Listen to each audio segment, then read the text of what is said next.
request the AV team to play the introduction of our chief guest, Shri Kailash Satyarthi ji. AV team. To Kailash Satyarthi for the struggle against suppression of young people and children.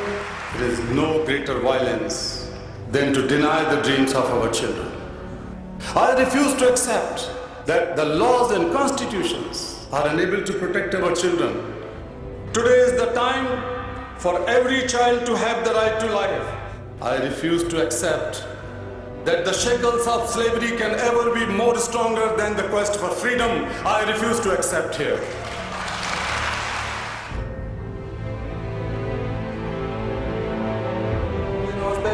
Getting a greeting like this is all the reward Kailash Satyarthi needs for freeing these children from a life of slavery. He tries to give these kids the childhood they missed. Do you think these kids see you as a Nobel Peace Prize winner? Oh, I don't think they see me as friend or brother or something like father. I have looked into their frightened and exhausted eyes. I have held their injured bodies and I have felt their broken spirits. I refuse to children with certain sections of society and to work for others at the cost of their childhood and freedom and education. If the children are exploited, if the children are deprived from their childhood in any part of the world cannot live in peace. The world cannot be human. It's not often the two winners of the Nobel Peace Prize get together, but it happened yesterday when President Obama met Kailash Satyarthi. They were joined by 3 children who were rescued from child trafficking and forced marriage. You cannot live in isolation. All the problems and solutions are interconnected. And so the problem of child labor in any part of the world is your problem. Satyarthi organizes raids with local police. But sometimes employers are tipped off and waiting for him armed. I have been attacked many times in my life. You had a gun to your head? Literally, here. This is dangerous work freeing these kids. Somebody has to pay the cost for freedom. It does not come on plate. So if not me, then who else will do? Who won the Nobel Prize, he asks. Their reply, all of us kids.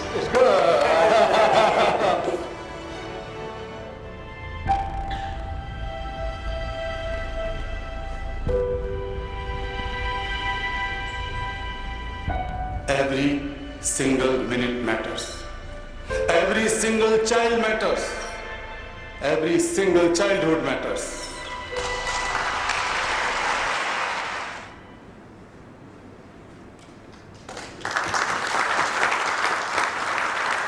Thank you, AV team. Ladies and gentlemen, allow me to present the son of Malwa, Mr. Kailash Satyarthi to you. Thank you.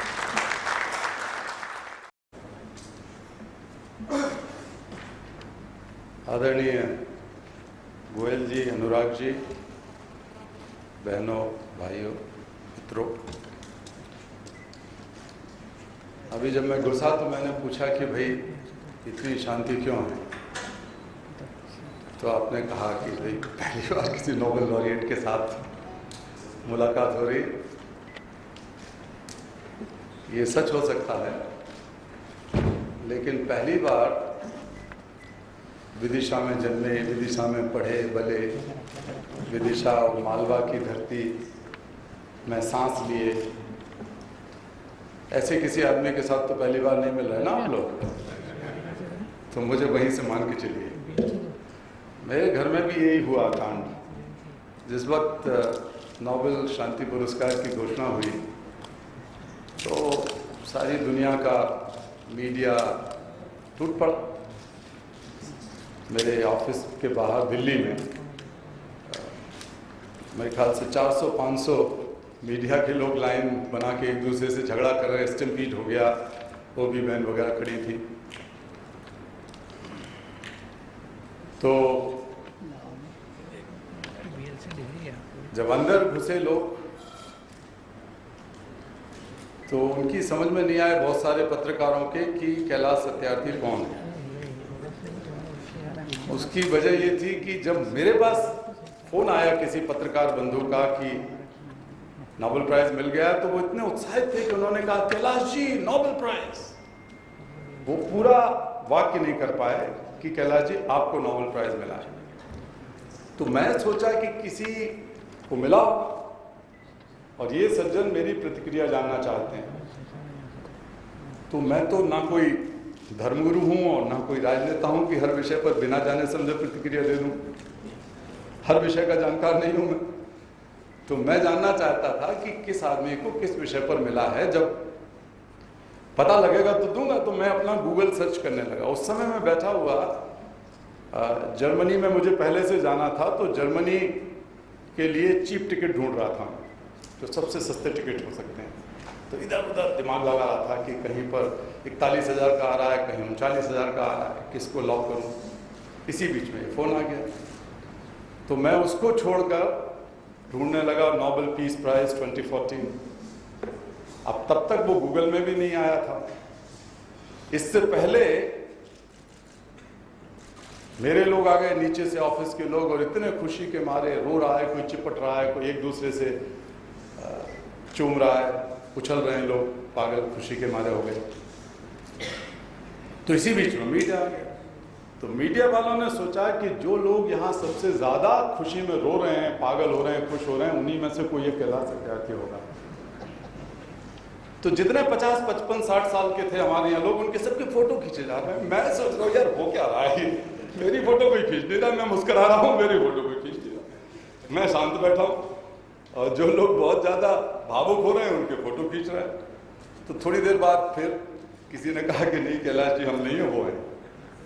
ये भी किसी ने छाप दिया, दिल्ली के किसी बड़े अखबार ने छाप दिया कि हम लोग 15 मिनट तक गलत फोटो खींचते रहे लोगों के। फिर रात को देर तक ये सब चलता रहा। दूसरे दिन सुबह में आया घर, मतलब रात को ही आया 3 बजे 4 बजे, मैं, मेरी धर्मपत्नी जी वगैरह। तो मेरी आदत है सुबह उठ के अपना चाय पीने की। तो सुमेधा जी एक चाय पिला देती हैं सवेरे। फिर मुझे और तलब लगती है, तो वो कहती हैं तुमको एसिडिटी हो रही है, दूसरी चाय नहीं मिलेगी। जब वो खुश होती हैं तो दूसरी चाय भी पिला देती हैं। आप जानते हैं पत्नी का खुश होना और ना खुश होना कितना मुश्किल है। तो दूसरी चाय मिल गई तो मैं बड़ा खुश होता हूँ, चलो। नहीं तो मैं खुद अंदर जाता हूँ चिड़चिड़ा के और फिर अपनी चाय बनाता हूँ और 1-2 कप एक साथ बना लेता हूँ बड़ा, और पीता रहता हूँ अखबार पढ़ते वक्त। तो उस दिन मुझे उन्होंने 1 कप चाय पिला दी और मैंने अपना पी लिया। वो सोच रही थी कि अब दूसरी कप के लिए मैं कहूँगा उनसे। मैंने नहीं कहा, मैं चुपचाप मुस्कुराता रहा, अखबार पढ़ता रहा। वो झांक के आई, नीचे देखा, पूछा तुमने दूसरी चाय नहीं मांगी? ना तुम अंदर गए, क्योंकि जब भी मैं अंदर जाके चाय बनाता हूँ तो बड़ा झगड़ा होता है बाद में, क्योंकि पूरा चीनी कहीं, पत्ती कहीं, दूध कहीं, थोड़ा दूध बिखरा हुआ, सारा किचन गड़बड़ा जाता है। तो वो कहती है सारा किचन गंदा कर दिया। उस दिन मैं गया नहीं अंदर भी। तो उन्होंने कहा दूसरी चाय नहीं पियोगे? मैंने कहा तुम्हारी मर्जी, चाहो तो पिला सकते हो। तो बोली अरे आज तो कमाल हो गया, आज तुमने झगड़ा नहीं किया ना, तुम अंदर गए। मैंने कहा तुमने आज के अखबार नहीं पढ़े? बोले क्या है अखबार में? मैंने दिखाया, सारे अखबारों में फ्रंट पेज पे था कि कैलाश जी भारत के नए शांति दूत। तो मैंने कहा आज तो मैं शांति अगर आज भी तुमसे झगड़ा किया और अंदर गया तो नोबेल कमेटी वालों को सोचना पड़ जाएगा कि यार क्या कर दिया हमने। तो सुमेधा जी भी बहुत स्मार्ट हैं। वो चाय लाने के बजाय नीम का जूस लाके पिला दिया उन्होंने कप में मुझे। तो मैं अपना नीम पीते पीते बड़ा मुस्कुरा रहा था। उन्होंने पूछा तुम नीम ऐसे पी रहे हो जैसे कि शहद पी रहे हो? मैंने कहा तुमने अखबार नहीं पढ़ा, शांति दूत हो गया हूँ। तो हमारे घर के झगड़े में इसका फर्क हो गया। अब सारी दुनिया पूछ रही है भाई क्या फर्क पड़ा, क्या फर्क पड़ा? तो मैंने कहा कुछ फर्क पड़ा है। अब आज देख रहा हूँ इंदौर में आके मैं बैठा तो सब लोग शांत हैं, सोच रहे हैं कि हम भी गंभीर दिखे कैलाश जी की तरह। कैलाश जी खुद ही गंभीर नहीं है उतना, तो आपको होने की क्या जरूरत है? लेकिन मुझे खुशी है कि मैं आप लोगों के बीच में यहाँ हूँ। मेरे साथी जहाँ आए हुए हैं विवेक जी, जब ये फैसला हो रहा था आने का तो उन्होंने कहा 14,500 इन्विटेशंस पड़े हैं सारी दुनिया के, जिसमें से 100-150 यूनिवर्सिटीज़ होंगी जो कन्वोकेशन में कुछ देने बुला रही हैं लोगों को, पीएचडी वगैरह कहीं कहीं। आप कैसे प्रोग्राम बना रहे हो? तो मैंने कहा चलो एक नहीं बनाते। मुझे बात याद आई जो आप भी समझ लीजिए, वो थी एल्बर्ट आइंस्टाइन की। तो एल्बर्ट आइंस्टाइन ने जिस वक्त ये थ्योरी ऑफ रिलेटिविटी, सापेक्षता के सिद्धांत की खोज की, तो सारी दुनिया में अखबारों में नाम हो गया उनका, सब जगह छप गया, एक नया सिद्धांत निकला। तो सब लोग उनके इंटरव्यू करने लगे, कुछ लोग उनको बुलाने आने लगे। तो हजारों यूनिवर्सिटीज, कॉलेज और एकेडमिक इंस्टीट्यूशंस उनको बुलाने लगी, साइंटिफिक इंस्टीट्यूशन। तो वो बेचारे जा जा के परेशान हो गए, जाएं उसी थ्योरी पे बोले, जाएं उसी थ्योरी पे बोले। तो उन्होंने अपने ड्राइवर से एक दिन बोला, यार भैया तू एक बात बता, मैं एक दिन में 3-3, 4-4 बार जा रहा हूं और एक ही बात बोल रहा हूं, करूं क्या? बोले सर आपको परेशान होने की जरूरत नहीं है, मैं आपको एक उपाय बताता हूं। मैं इतने दिन से, कई महीनों से ये थ्योरी सुन रहा हूं, मुझे रट गई है पूरी। इस बार आप ना जाओ, जब आइंस्टीन को कोई बुलाएगा तो मैं चला जाऊंगा। बोले यार आइडिया ठीक है। तो उस दिन अपना ड्राइवर महोदय मंच पे चले गए। अच्छा, लोग उस समय कैमरे में इतने नहीं थे, आज तो जरा सी बात पे आप लोग वो स्मार्टफोन में फोटो खींच लेते हो, आप पहचान जाओगे कि कौन है ये आदमी। उस समय लोग नहीं पहचानते थे, ज्यादा फोटो नहीं थे। तो आइंस्टीन जाके एक जगह बढ़िया विद्वानों के बीच में भाषण दे दिया, ड्राइवर आइंस्टीन के नाम पर बढ़िया भाषण दिया, लोग तालियां बजा रहे, खुश हो रहे, वो भी खुश, नए आइंस्टीन महोदय। फिर एक विद्वान आदमी ने, साइंटिस्ट ने पीछे से पूछा कि सर बहुत बढ़िया आपने बोला, एकदम साफ साफ कर दिया पूरी चीज, एक सवाल मेरे मन में है। तो ये थोड़े घबराए महाशय, बोले पूछिए। बोला कि एक सवाल पूछा। तो बोले अरे ये भी कोई सवाल है, इतना छोटा सा सवाल मेरे से पूछ रहे हो? वो पीछे मेरा ड्राइवर बैठा है, उससे पूछ लो।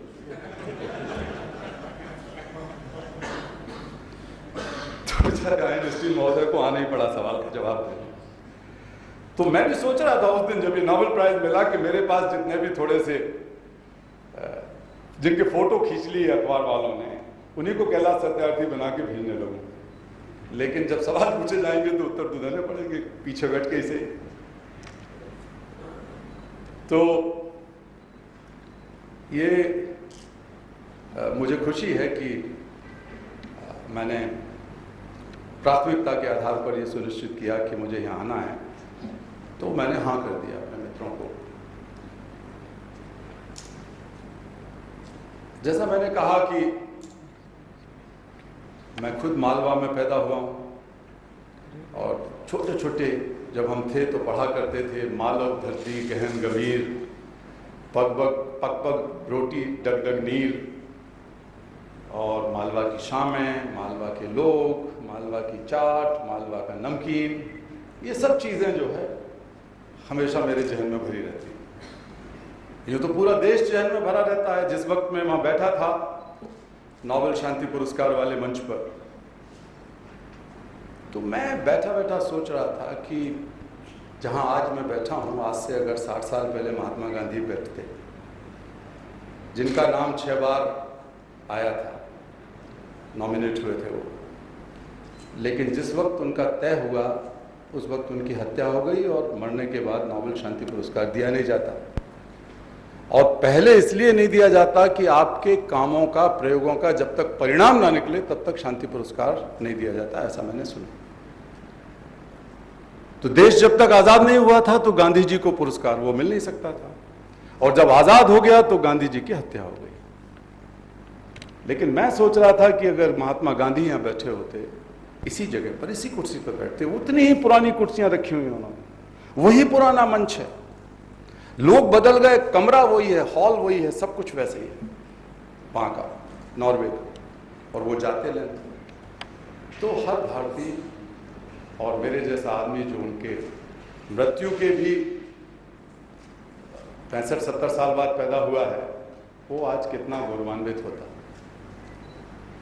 लेकिन परमात्मा को ये सौभाग्य भी देना था तो भारत के किसी हिस्से की धरती में पैदा हुए किसी आदमी को नहीं मिलना था, वो मालवा में पैदा हुए मेरे जैसे साधारण व्यक्ति को वो सौभाग्य मिलना था।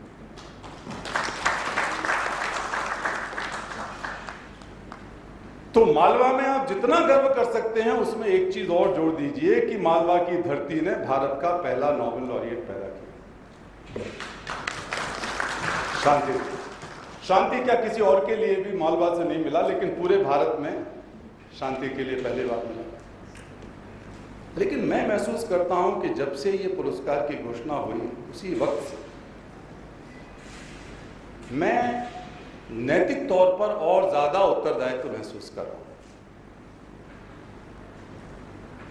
सब लोग कहते थे कि भारत जगत गुरु रहा है, भारत शांति का पुजारी रहा है, भारत नैतिकता की जननी रहा है, भारत सोने की चिड़िया भी रहा है। लेकिन जिस बात से भारत का सम्मान सारी दुनिया में होता था वो भारत की आध्यात्मिक शक्ति थी, भारत की नैतिक शक्ति थी, जो भारत को शांति का दूत बनाती थी। ये सुन रहे थे हम लोग इतने सालों से। लेकिन मुझे भारतीय मूल के एक अमेरिकी ने लिखा चिट्ठी में, उन्होंने लिखा कि वो बूढ़े हो गए ये सब सुनते सुनते कि भारत में बहुत पोटेंशियल है, बहुत ताकत है, भारत से महान लोग पैदा हुए हैं, लेकिन ये सब इतिहास की बातें थी। उन्होंने लिखा कि गांधी जी भी हमारे रहते रहते पैदा होकर, हमारे पैदा होने से पहले समाप्त हो गए। तो इसके बाद हमारे पास कोई ये कहने को नहीं अमेरिका में रहते हुए कि भारत साबित कर सकता है कि वहां दुनिया में सबसे बड़े शांति के पुजारी भी पैदा हो सकते हैं। उन्होंने कहा कि आज मुझे ऐसा लग रहा है, भारतीय समुदाय जो वहां रह रहा है उसे ऐसा लग रहा है कि आज भी भारत की धरती में वो ताकत है कि वो ऐसे लोगों को पैदा कर सकते हैं।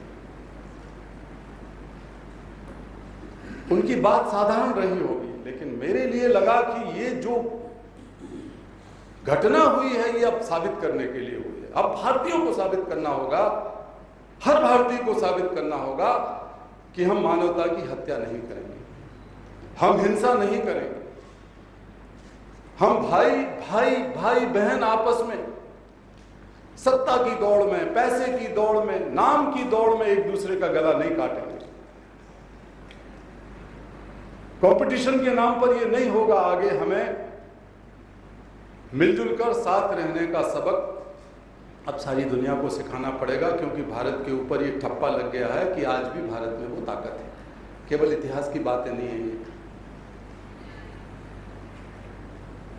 तो मैंने कहा कि ये नोबेल शांति पुरस्कार मेरे लिए नहीं है, ये हर भारतीय के लिए, क्योंकि मैं मानता हूं कि भारत भले ही 100 समस्याओं की धरती हो, लेकिन भारत 1 अरब समाधानों की मां भी है। India may be the land of 100 problems, but it is the mother of 1 billion solutions, and every one of you is a solution. Every one of you is a solution. आप में से हर एक आदमी समाधान है। मैंने भारत के राष्ट्रपति को एक चिट्ठी लिख दी कि जो बात मैंने कही है कि ये शांति पुरस्कार मेरे लिए नहीं है, पूरे भारतीयों के लिए है, तो मैं इसे भारत की जनता के नाम समर्पित करना चाहता हूं। अब संसार के इतिहास में कभी ऐसा नहीं हुआ, भारत में तो होने का मतलब ही नहीं है, क्योंकि ये पहली घटना ऐसी हो रही थी। मैंने कहा कि ये पुरस्कार मैं भारत की जनता को आपके मार्फत देना चाहता हूं, मैं नहीं रखूंगा। संसार की सबसे कीमती धरोहर के रूप में नोबेल शांति का वो सोने का मेडल माना जाता है। मैंने कहा मैं अपने पास नहीं रखूंगा, ये देश के पास जाना चाहिए, मैं आपको समर्पित करूंगा। मैंने चिट्ठी लिखी राष्ट्रपति महोदय को और उनके अधिकारियों को 1 महीना लगा ये सोचने में, तय करने में कि करें क्या। ये कैलाश जी ने अजब दुविधा में डाल दिया। राष्ट्रपति तो हर एक किसी को पुरस्कार दे रहे हैं, बड़े से बड़ा पुरस्कार दे रहे हैं, प्रधानमंत्री की भी शपथ वही दिला रहे हैं, और सेनाध्यक्ष ये सुप्रीम कोर्ट के चीफ जस्टिस की शपथ दिला रहे हैं। जिसको पुरस्कारों के पीछे देश भाग रहा है, ये फलाना ढिमका सब राष्ट्रपति दे रहे हैं। लेकिन एक ऐसा पागल आदमी है जो कहता है कि मैं आपको दिए देता हूं लाके। तो अंत में उन्होंने कहा ठीक है। तो एक दिन मैं और सुमेधा जी, मेरे बच्चे, हम लोग जाकर वो शांति पुरस्कार सबसे पहले हम लाए, हमने गांधी जी के यहाँ राजघाट पे ले गए, बापू की समाधि पर रखे, और वहां से उठा के ले जाके सीधा राष्ट्रपति जी को दे दिया। अब राष्ट्रपति जी ने पुरस्कार ले लिया, बहुत भावुक हो गए। उन्होंने मुझसे कहा, पहले ही कहा, पुरस्कार लेने से पहले जब मैं मिला, बधाई देने को उन्होंने बुलाया, उन्होंने कहा कि देखो 125 करोड़ लोगों के देश में एक भी नोबेल मेडल नहीं है, forget about peace prize, but not in case of any other science और other any subject of faculty. जितने लोग भारत में पैदा हुए 6-7 लोग, वो सब विदेश में जाके बस गए, विदेशी नागरिक हो गए, मेडल भी चला गया विदेश में, अमेरिका में, जर्मनी में, कहीं कहीं। भारत आए ही नहीं, भारत की धरती ने देखा ही नहीं। एक मेडल जो भारत की धरती ने पहली बार देखा वो था रविन्द्रनाथ टैगोर का, और रविन्द्रनाथ टैगोर का मेडल चोरी चला गया कुछ साल बाद शांति निकेतन से। राष्ट्रपति जी ने मुझे बताया कि वो चोरी चला गया, और जब वो विदेश मंत्री थे प्रणब मुखर्जी जी, तो वो स्वीडन गए, स्टॉकहोम गए, और वहाँ की समिति से निवेदन किया कि हमें इसका एक रेप्लिका, एक जो इसकी नकल है वो दे दीजिए। वो नकल लाई गई, और वो नकल भी भारत में नहीं रह सकी, क्योंकि रविन्द्रनाथ टैगोर जी के जो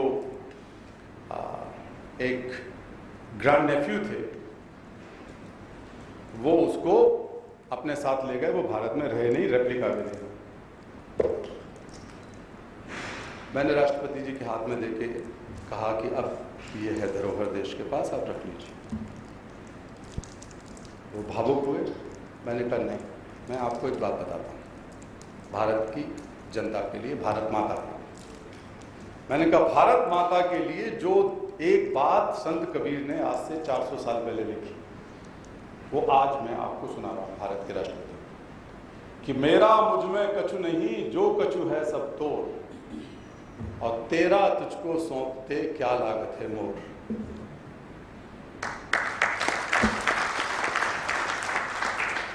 मेरा है ही नहीं कुछ, तो मैं इसको रख के क्या करूंगा।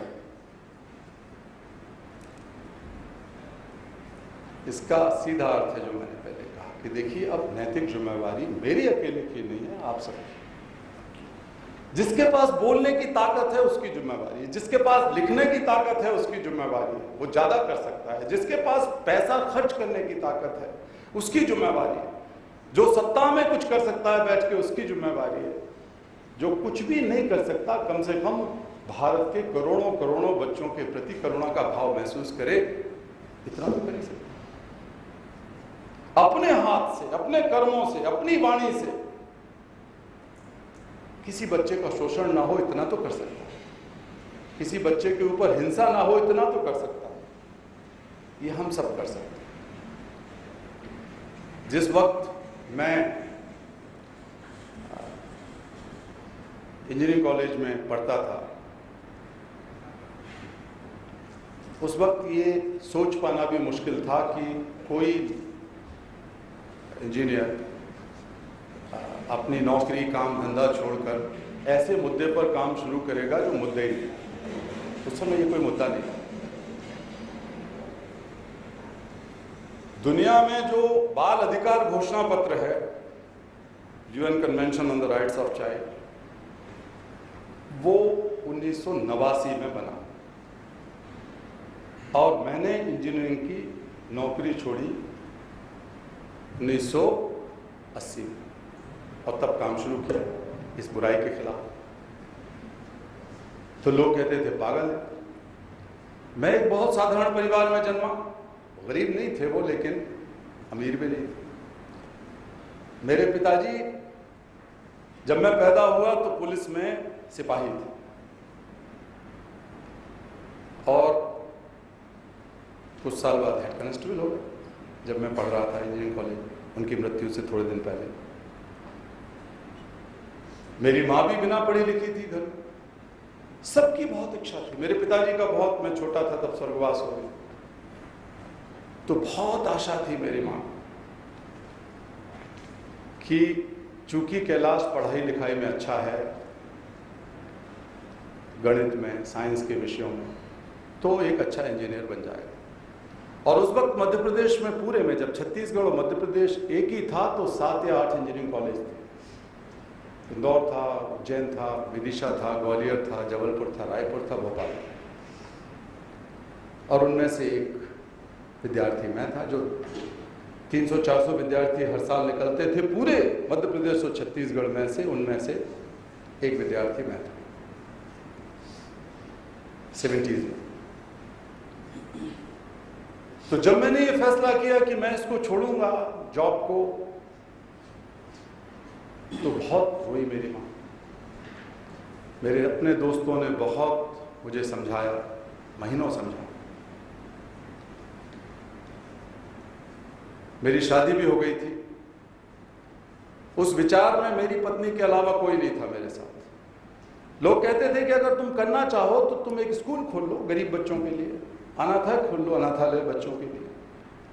मैंने कहा नहीं, मेरा काम अनाथालय खोल के 100, 200, 1000 बच्चों को लाभ पहुंचाना नहीं।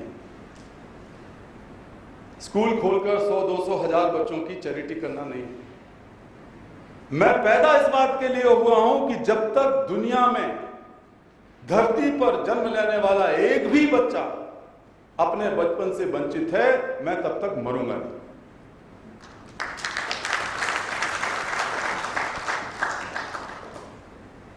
हर बच्चे को उसका बचपन लौटाना मेरा संकल्प है। नीतिगत परिवर्तन, नए कानूनों का बनाना, सबसे पहले सामाजिक मानसिकता को बदलना, कॉर्पोरेट जगत में यह समझा पाना कि जो हो रहा है वो गलत हो रहा है, तुम इस गलती में, इस बुराई में भागीदारी मत करो।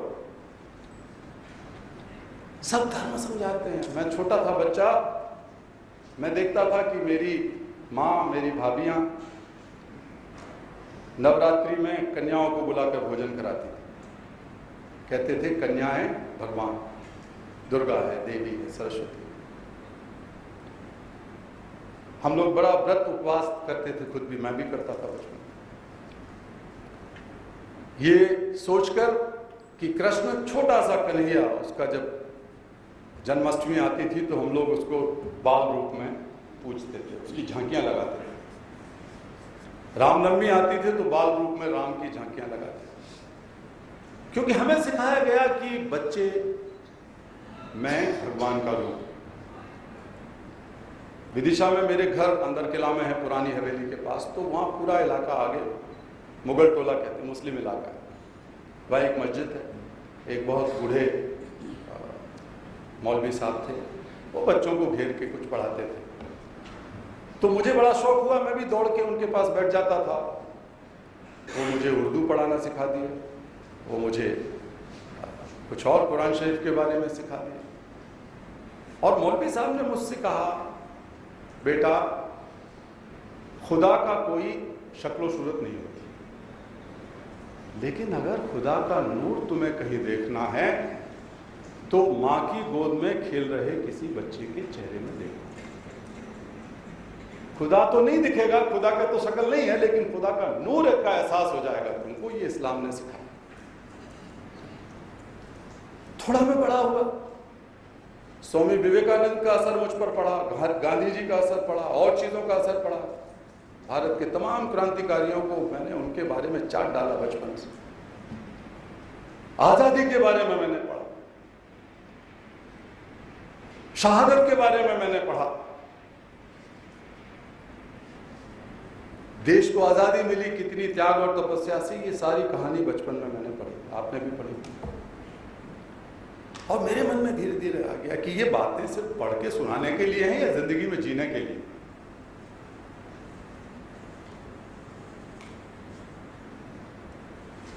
मैंने बाइबल में से पढ़ी चीजें, और जब जीसस कहता है let the children come to me first, no hindrance for children to enter in the kingdom of God, सबसे पहले मेरे पास बच्चे आए। ये सारी दुनिया भगवान की दुनिया है, इसमें बच्चों के लिए कोई बाधा नहीं होना चाहिए। इस्लाम कह रहा है, हिंदू धर्म कह रहा है, सब धर्म कह रहा है। और हम जो सबसे ज्यादा मंदिर मस्जिद गुरुद्वारों वाले देश हैं, सबसे ज्यादा धर्म स्थलों वाले देश हैं, सबसे ज्यादा पूजा पुजारी का काम करते हैं वो देश हैं, हम उन बच्चों को माओ की गोद से हटाकर सड़कों पर फेंक रहे हैं, दूसरों की गुलामी करने के लिए फेंक रहे हैं, सिर्फ ये मानकर कि वो गरीब के बच्चे हैं। भगवान के बच्चे नहीं है, वो ईश्वर के नहीं है संतान, गरीब के। फिर काहे का हम लोग धर्म का हवाला देते हैं बात बात में। मैं देखकर हैरान हुआ, मैं तमाम धर्मगुरुओं के भाषण सुनने लगा, पढ़ने लगा, और एक समय में सोच रहा था मैं खुद सन्यासी बनूंगा, लेकिन कोई कभी ये लड़ाई नहीं लड़ रहा बच्चों के लिए, कोई नहीं कर रहा बच्चों की बात। हमारे देश के पहले प्रधानमंत्री चाचा नेहरू, चाचा कहलाए बच्चों के, मैं उनकी आलोचना नहीं कर रहा हूं, लेकिन मैंने उनका सारा साहित्य पढ़ दिया। जिन बच्चों की बात हम यहां कर रहे हैं, मैं यहां कर रहा हूं, जिनके लिए मैंने अपनी जिंदगी का आधे से ज्यादा हिस्सा गुजार दिया, उन बच्चों के बारे में एक शब्द नहीं कहीं मैंने उनका पढ़ा। किसी धर्मगुरु से मैं ये बातें नहीं सुनता। सिर्फ एक जगह लिखी है किताब में कहीं, या हम मंदिर मस्जिदों में रामलला और बाल कृष्ण की बात करते हैं। हमारी जिंदगी में हमने की हमारी शक्ति की प्रतीक दुर्गा गलियों से निकालकर 3-3, 4-4 लोग, 5-5 लोग उसके साथ मुंह काला कर रहे हैं, नवदुर्गा में शक्ति की उपासना कर रहे हैं, रात तक रथ जगा कर रहे हैं, और आधी रात को उनको नंगा नचा के और उनके साथ बलात्कार कर रहे हैं, मुंह काला कर रहे हैं। दुर्गा के साथ मुंह काला कर रहे हो तुम। सरस्वती को पूजते हो ज्ञान की देवी की तरह। सरस्वतियों को घर में, पड़ोस में सरस्वतियां हमारी सुरक्षित नहीं। मेरी बेटियां, छोटी जगह की बात छोड़ दीजिए, दिल्ली में, मुंबई में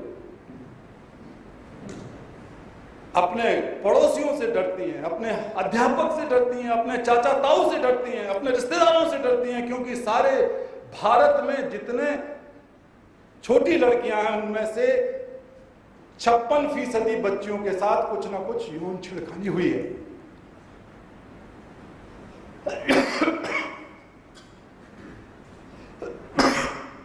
किसकी बात हम कर रहे हैं? हम बात कर रहे हैं लक्ष्मी की। दिवाली आएगी, हम लक्ष्मी पूजन करेंगे। घर में झाड़ू पोछा कर रही है लड़की, आपकी बेटी महंगे से महंगे स्कूल में जा रही है, और एक लक्ष्मी घर में झाड़ू पोछा कर रही है, सारी गरीबी का जीवन जीने के लिए अभिशप्त हो रही है। आपका कुत्ता बैठा हुआ है आपके किचन में और आपके बेडरूम में,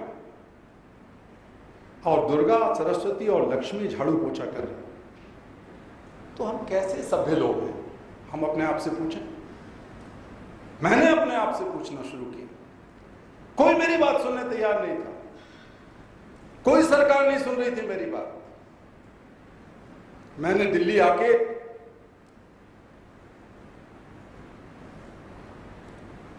मैंने हार नहीं मानी।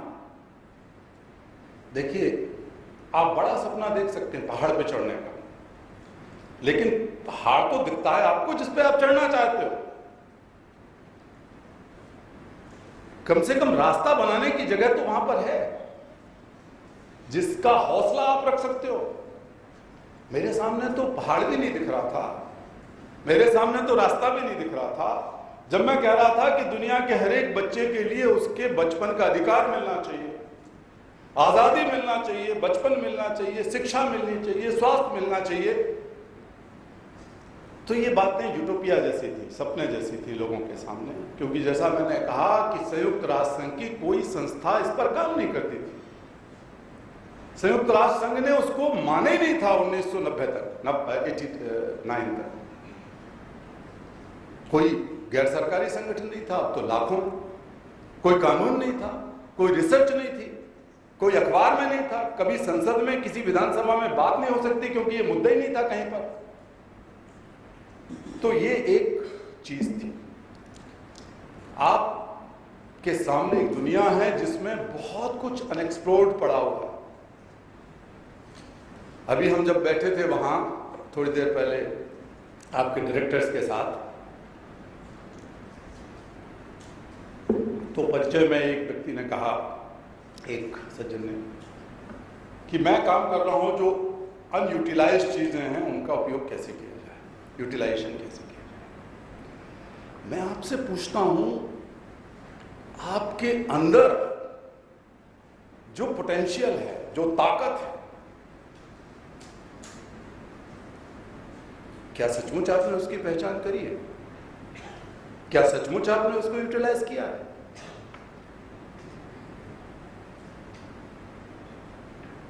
आप अपनी ताकत का इस्तेमाल कर रहे हो एक फैक्ट्री खोलने के लिए, एक एमएलए बनने के लिए, एक एमपी बनने के लिए, एक प्राइम मिनिस्टर बनने के लिए, ज्यादा से ज्यादा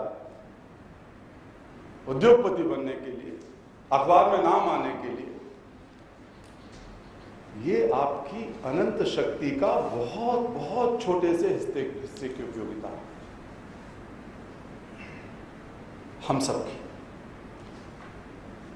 हमारा दर्शन इस बात पर टिका है कि आप उस अनंत के अंश हैं, उस अनंत शक्ति के अंश हैं आप। हमारे यहां कह दिया वेदांत में, सोहम ब्रह्मास्मि, जो सारा ब्रह्मांड चलाने वाली शक्ति है, हम वो हैं, उसकी शक्ति है। भारत की धरोहर है। आज जो हमारे सामने चुनौतियां हैं और जो हमारे सामने अवसर है, उसको देखिए। हमारे यहाँ वेद को सबसे पुराना ग्रंथ माना जाता है, संसार के इतिहास में शायद पुराना ग्रंथ है।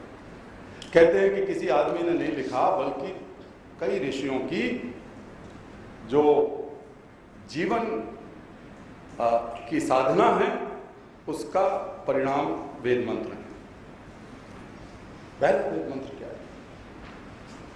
पहला वेद मंत्र है, अग्निमीड़े पुरोहितम यज्ञस्व देव मृत्युजम होतारम रत्न धातम। हजारों साल पहले भारत की धरती के पैदा हुए ऋषियों ने क्या देखा?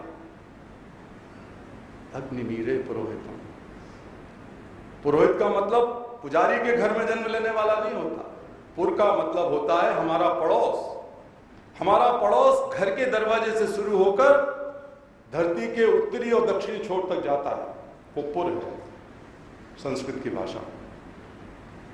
वो कहता है कि जो पुर की हित में लगे हैं, जो संसार के हित में लगे, अब नए नए शब्द हमने खोज लिए, how to make this world better, we are going to make this world better, make a better world, dream a better world. कितनी अच्छी बात कही हमारे यहाँ। पुरोहित हैं हम पूरे संसार के उपकार में लगे हैं, उसके हित में लगे हैं। तो जो लोग संसार का हित देखना चाहते हैं, पुरोहित आप लोग से, या तो आप फैसला कर लीजिए, अभी फैसला कर लीजिए। मैं ये कहता हूं कि देखिए, अब हम एक अलग दुनिया में रह रहे हैं, एक अलग समाज में, एक अलग एज में रह रहे हैं। इस एज में आपको फैसला करना होगा। या तो आप कॉन्शियसली, डिलिबरेटली किसी अच्छी चीज के साथ हैं, या जाने अनजाने में आप बुराई के साथ होंगे। If you are not in the side of good, consciously and deliberately, then you are knowingly or unknowingly siding bad, siding evil, making the world better. If you are not doing better than you are making his boast.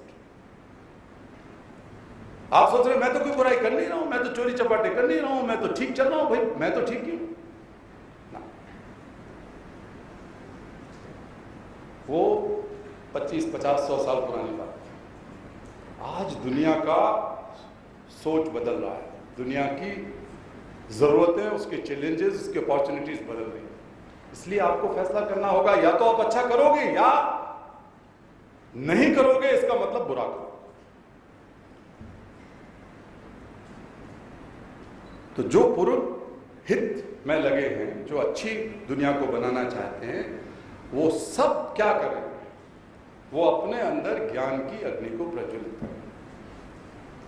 Knowledge is light, knowledge is power, is the source of power, source of all powers. आप सब मिलकर ज्ञान और सूचना की अग्नि को प्रभावित करें, और इस अग्नि से सब लोग मिलकर, यज्ञ का मतलब ये नहीं है कि आहुति डालना, यज्ञ का मतलब है कि साथ में बैठकर अच्छी दुनिया बनाने के लिए समर्पण करना। ये जो आप अभी कर रहे हो वो भी एक यज्ञ। अगर आपका दिमाग, दिल सही है,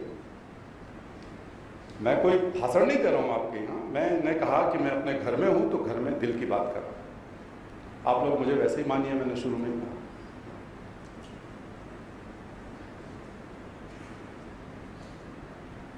तो ज्ञान को फैलाने के लिए सब लोग मिले, अच्छे विचार के साथ, अच्छे उद्देश्य के साथ, और क्या करें कि तब इस ज्ञान का संपन्नता के रूप में परिवर्तन करें। होतारम रत्न धात्म का मतलब है कि let's come together, those who are working to make this world better, those who wish to make this world better, let them come together and then transform that knowledge into prosperity. Now we are living in the age of knowledge economy. This is the economy of transformation, information and technology and knowledge.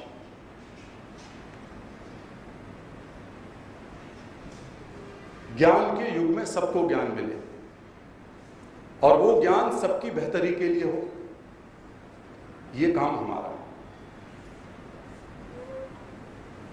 अब आप दुनिया को ज्ञान के बगैर बेहतर नहीं बना सकते, और वेद मंत्र में कहा गया है कि प्रॉस्पेरिटी भी जरूरी है, उसके बगैर बेहतर नहीं बना सकते। Let us translate and transform knowledge into economy. So how best knowledge you are going to gain and deliver, how most sophisticated and most advanced knowledge you possess and then you are going to use for the betterment of the world. ये बड़े सवाल हैं जिसका उत्तर देने की कोशिश की उन्होंने। और ये कैसे संभव है? ये संभव है जब आप यज्ञ में आहुति डाल रहे हो एक तरह से, यानी कि कुछ ना कुछ समर्पण करना चाहते हो संसार को बेहतर बनाने के लिए। तो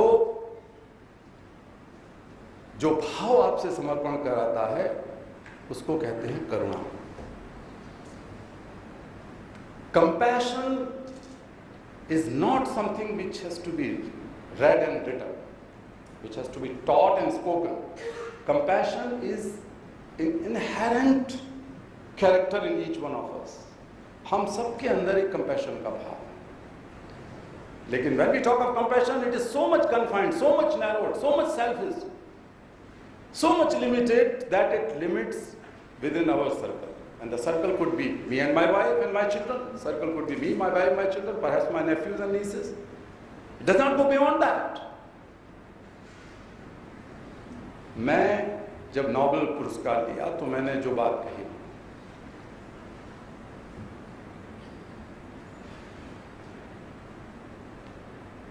मैंने कहा बहुत दुनिया तेजी से जा रही है. We are living in the age of high-speed internet. Hundreds of thousands of flights take us from one to another place and connect us. लेकिन जितना हम फेसबुक से कनेक्ट हो रहे हैं, जितना हम इंटरनेट से कनेक्ट हो रहे हैं एक दूसरे से, उतना हम एक दूसरे से डिस्कनेक्ट भी हो रहे हैं। पति पत्नी का कितना कनेक्ट है, कितनी दोस्ती है, आपके बच्चों के साथ आपकी कितनी दोस्ती है। बच्चों को चॉकलेट खिला दो, कभी पिज़्ज़ा खिला दो, कभी आइसक्रीम खिला दो, कभी बाजार ले जाओ, ये उनके साथ कनेक्ट नहीं है। It is not the friendship, it is not that you are respecting your children, you are appeasing them. दोस्ती तब है जब आप उनके साथ बैठ के बात करो, उनका सम्मान करो। दोस्ती तो बराबर से होती है ना भाई, बराबरी का रिश्ता आप बच्चों के साथ कहां रख रहे हैं? तो हमको ये देखना होगा कि हम इस कंपैशन को कैसे और बढ़ाएं, फैलाएं। Globalisation of market and economy and information and technology is the reality of today. But this is the time, my friends, that let us globalize compassion. हम संवेदना का, करुणा का वैश्वीकरण करें। ये भारत की धरोहर है, ये हमारे ऋषि मुनियों ने, हमारे मुल्ला मौलवियों ने, हमारे गुरुओं ने, संतों ने सिखाया। इसी पर तो सारे धर्म आधारित हुए। और कैसे करें? मैंने प्रयोग किया। उन्होंने कहा मुझसे कि मैं एक एंग्री यंग मैन हूं। ये सच है।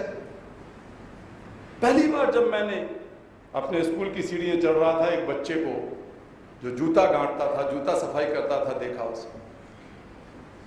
मेरे मन में ये आया सवाल कि ये बच्चा बाहर क्यों है, मैं अंदर क्यों जा रहा हूं, मैं क्यों ऐसा कर रहा हूं, ये मेरे साथ क्यों नहीं बैठा है स्कूल के अंदर। मैं सोचता रहा। जब मेरा नंबर आया अपना नाम बताने का, मास्टर जी ने पूछा तो मैंने कहा सर जी, मास्टर जी कहते थे, माट साहब कहते थे। मैंने कहा माट साहब ये बच्चा बाहर क्यों बैठा है? तो मेरे माट साहब बोले, अरे अरे तुम अपना नाम बताओ, दूसरे बच्चे के बारे में क्यों बता रहे? मैं भी 5 साल का था, 5.5 साल। मैंने कहा सर मेरा नाम ये है, लेकिन बच्चा बाहर क्यों बैठा? बोले अरे बैठ जाओ, नए दोस्त बनाओ। मैंने अपने हेडमास्टर साहब से पूछा, मैंने अपने घर में पूछा, दोस्तों से पूछा, सब ने कहा अरे कैलाश ये तो सामान्य बात है, गरीब के बच्चे। मेरी समझ में नहीं आई। एक दिन मैंने पूरी हिम्मत जुटाकर उस बच्चे के पिता से पूछ लिया, जो कि साथ में जूते पॉलिश करता था, स्कूल के गेट के बाहर। दुर्ग स्कूल, दुर्ग पाठशाला थी मेरा पुराना, अंदर किले में। तो उसके पिता ने मेरी तरफ देखा, बोला अरे बाबूजी आप ये क्या पूछ रहे हैं? मैंने तो कभी सोचा नहीं इस विषय पर, और मेरे तो बाप दादे और मैं सब बचपन से ही काम करते थे, मेरा बेटा भी कर रहा है। फिर उसने दूसरी बात जो कही वो उसकी तरफ से तो जवाब था, लेकिन मेरे लिए बड़ा सवाल था। उसने कहा कि बाबूजी हम लोग तो काम करने के लिए ही पैदा होते हैं। मुझे जात पात का ज्यादा पता नहीं था, 5-6 साल के बच्चे को कैसे पता होगा। लेकिन एक बात मेरे समझ में नहीं आई, और आज भी वो सवाल है कि why some children are born to work at the cost of their childhood and education and health and freedom, aspirations and dreams. We are killing them, we are killing their dreams every minute, every hour, every day. 168 million children on this earth are today languishing when we are having this beautiful talk here. That makes me angry. Why these children are born to work? Because they were poor? Who made them poor? My question is, who made them poor? दुनिया में ऐसी एक घटना नहीं है कि किसी बच्चे ने युद्ध किया या उसके कारण युद्ध हुआ। दुनिया के इतिहास में ऐसा कोई उदाहरण नहीं है यहाँ बच्चे ने गरीबी पैदा की हो। They are already victims of wars and insurgencies and conflicts and poverty and corruption. And further we are pushing them to the endless slavery. Can we call ourselves really civilized?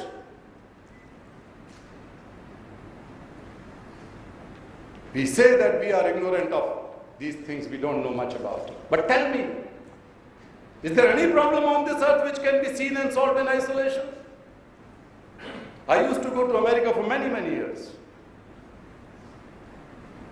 मेरे दोस्त लोग वहां अमेरिका में रहते हैं। ये 9/11 जब हुआ, ट्विन टावर्स के ऊपर हमला हुआ, किसी अमेरिकी ने सोचा नहीं था कि ये हो जाएगा इतना बड़ा कांड।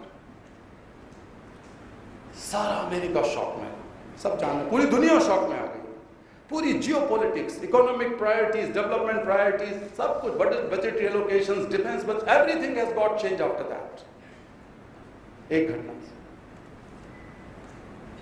अब अमेरिकी बोले कि हमने तो ये लोग पैदा नहीं किए थे, हमारे लोग तो ये थे नहीं, ये कौन लोग क्या कर दिया? तो मैं सोच रहा था, भाई तुम सोच रहे थे कि you are sitting in the safe haven. It's not true. Nobody is sitting in the safe heaven in the world. We live in a world where if the problem is born in one part of the world, others have to suffer.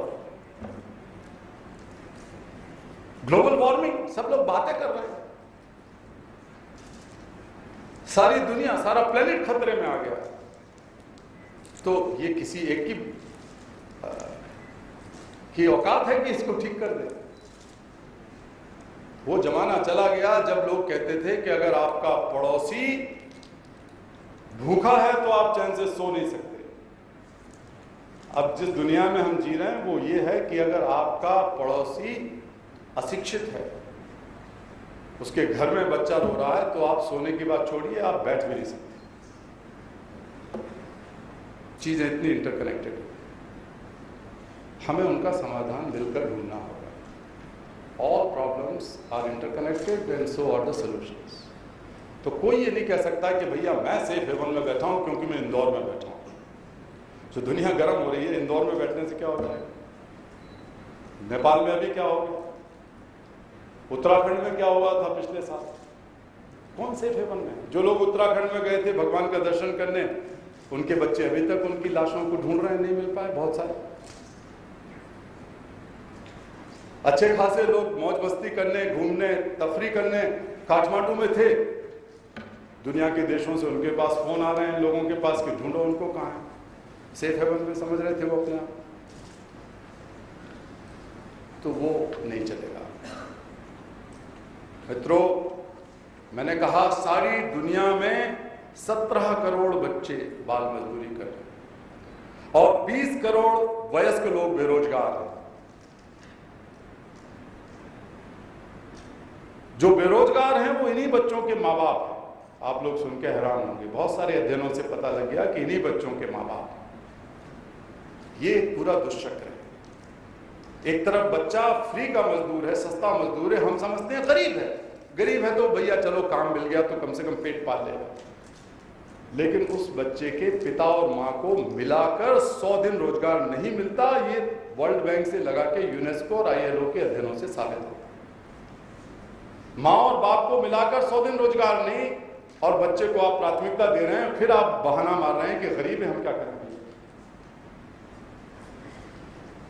विश्व bank की एक और report विश्व bank और ILO ने मिलकर एक अध्ययन किया, जिससे पता लगा कि अगर आप एक बच्चे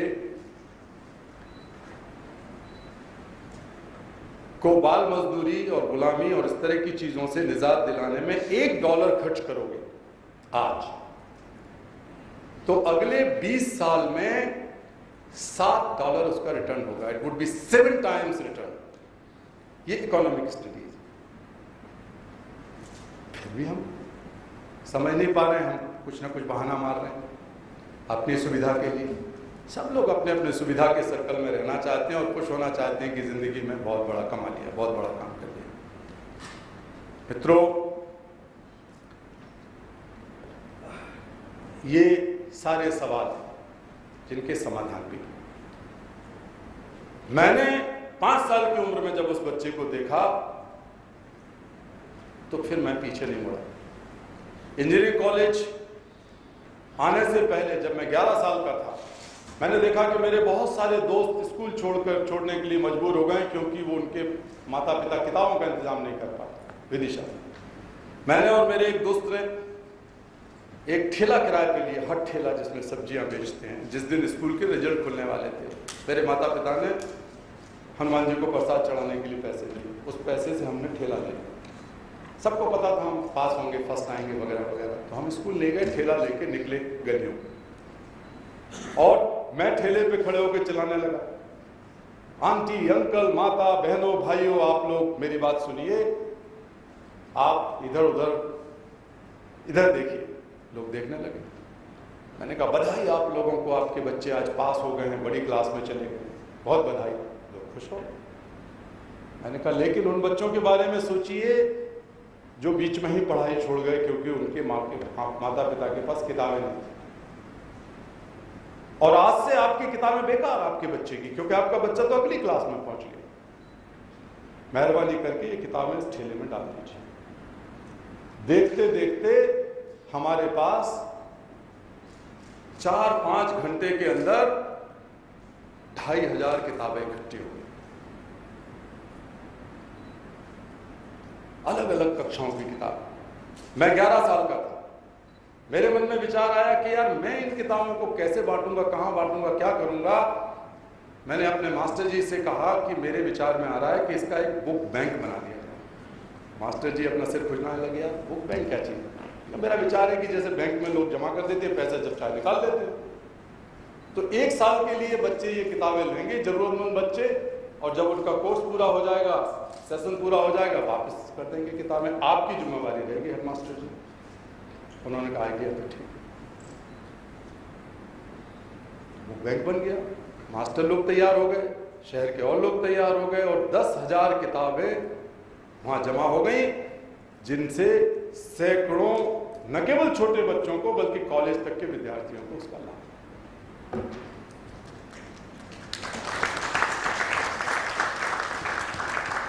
एक्सप्लोर करिए अपने पोटेंशियल को,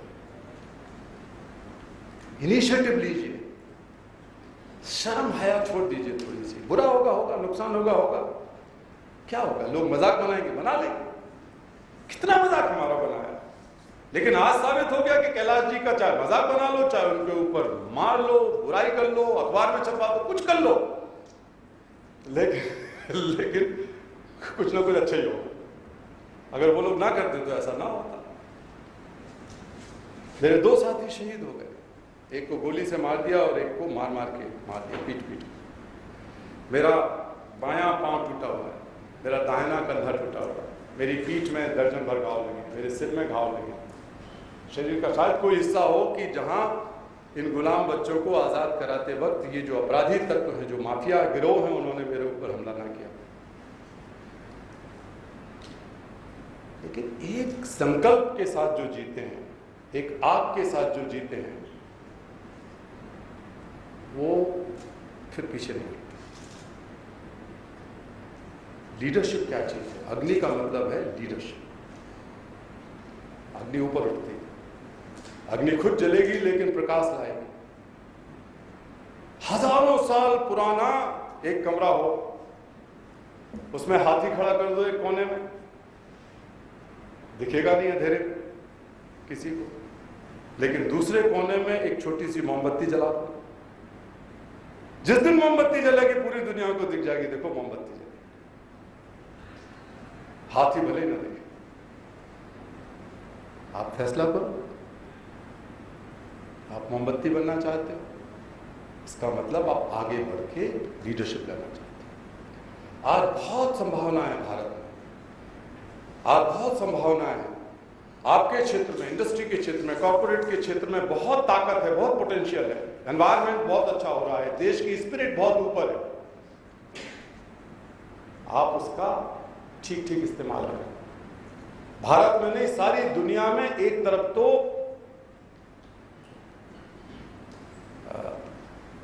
समस्याएं हैं, लेकिन दूसरी तरफ कुछ अच्छी चीजें भी निकल रही हैं।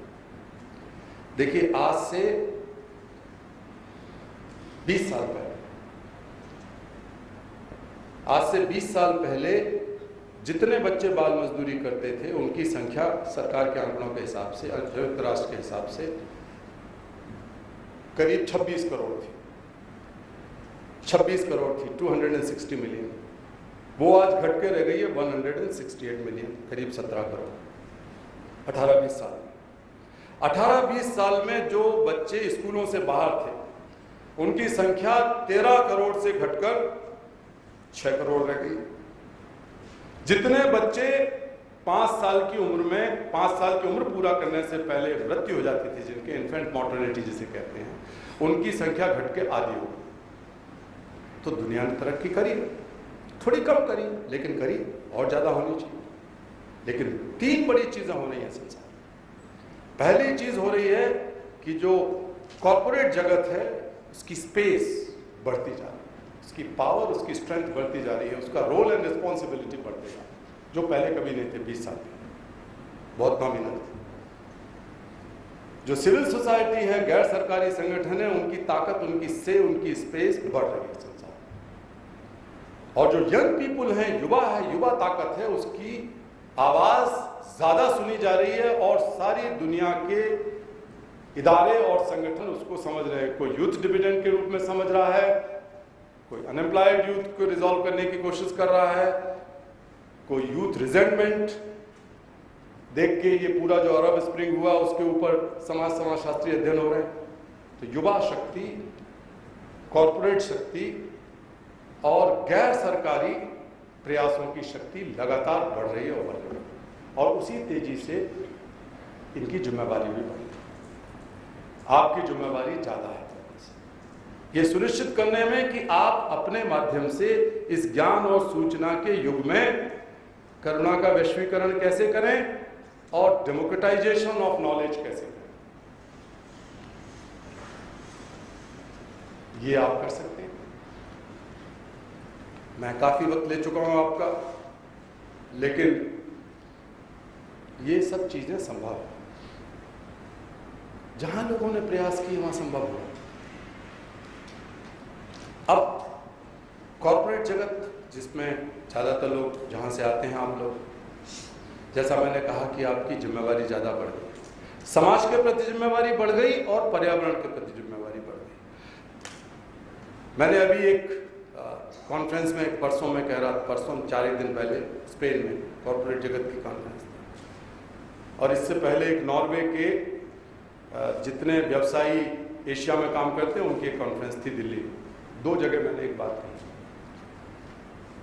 मैंने कहा कि we have been talking, it's not true, nobody is sitting in the safe haven in the world.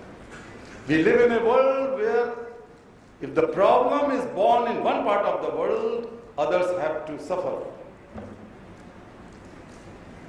Global warming, सब लोग बातें कर रहे हैं,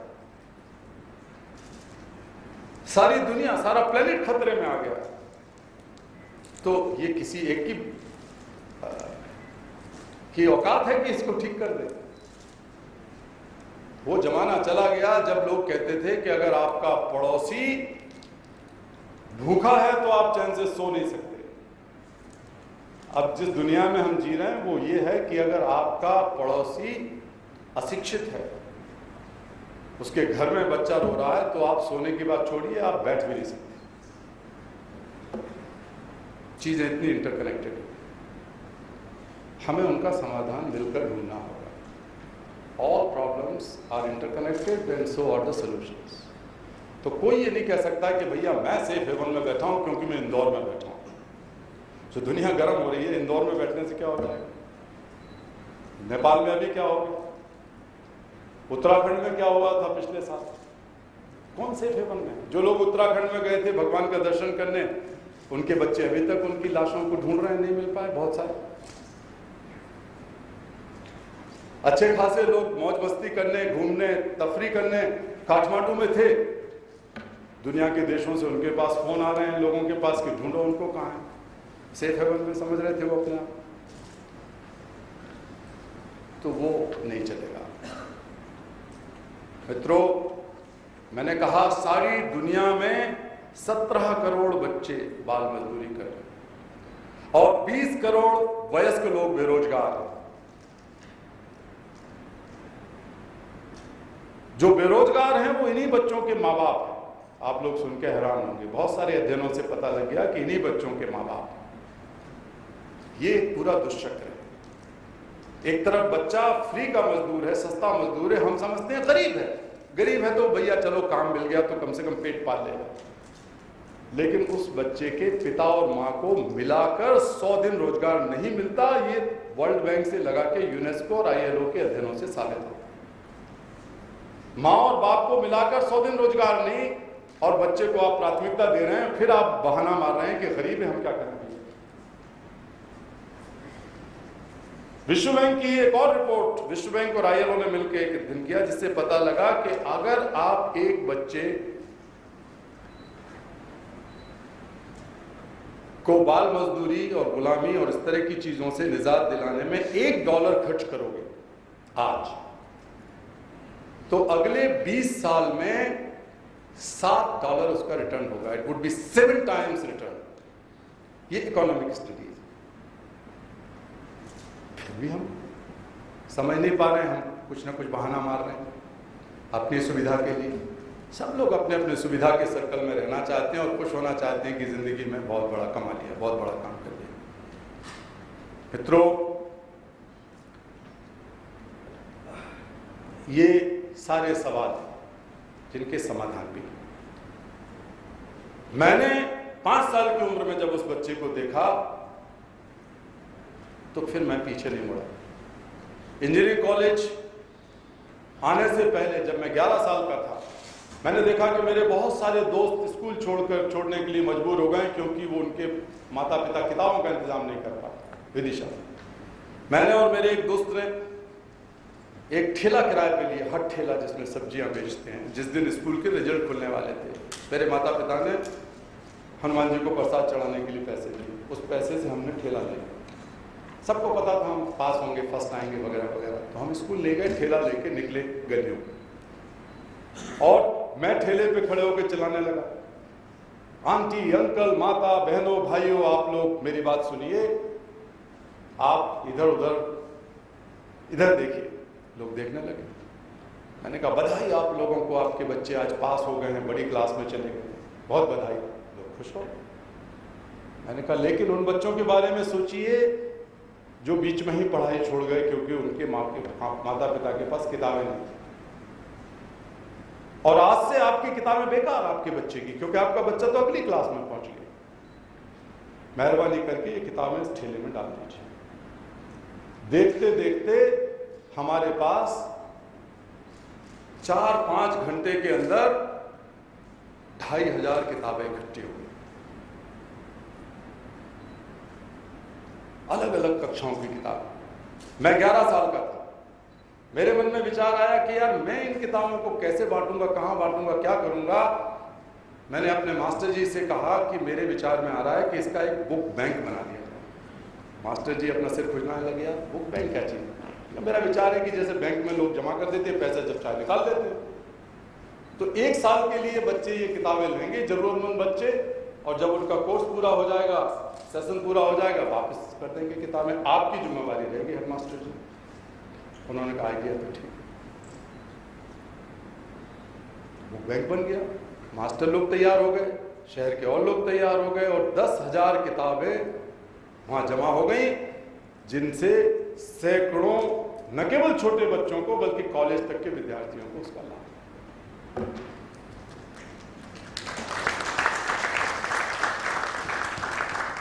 एक्सप्लोर करिए अपने पोटेंशियल को, इनिशिएटिव लीजिए, शर्म हया छोड़ दीजिए थोड़ी सी। बुरा होगा, नुकसान होगा, क्या होगा, लोग मजाक बनाएंगे, बना लेंगे। कितना मजाक हमारा बनाया, लेकिन आज साबित हो गया कि कैलाश जी का चाहे मजाक बना लो, चाहे उनके ऊपर मार लो, बुराई कर लो, अखबार में छपा दो, कुछ कर लो, लेकिन कुछ ना कुछ अच्छा ही होगा। अगर वो लोग ना करते तो ऐसा ना होता। मेरे 2 साथी शहीद हो गए, एक को गोली से मार दिया और एक को मार के मार दिया, पीट। मेरा बायां पांव टूटा हुआ है, मेरा दाहिना कंधा टूटा हुआ है, मेरी पीठ में दर्जन भर घाव लगे, मेरे सिर में घाव लगे। शरीर का शायद कोई हिस्सा हो कि जहां इन गुलाम बच्चों को आजाद कराते वक्त ये जो अपराधी तत्व हैं, जो माफिया गिरोह हैं, उन्होंने मेरे ऊपर हमला ना किया। लेकिन एक संकल्प के साथ जो जीते हैं, एक आग के साथ जो जीते हैं, वो फिर पीछे नहीं हटते।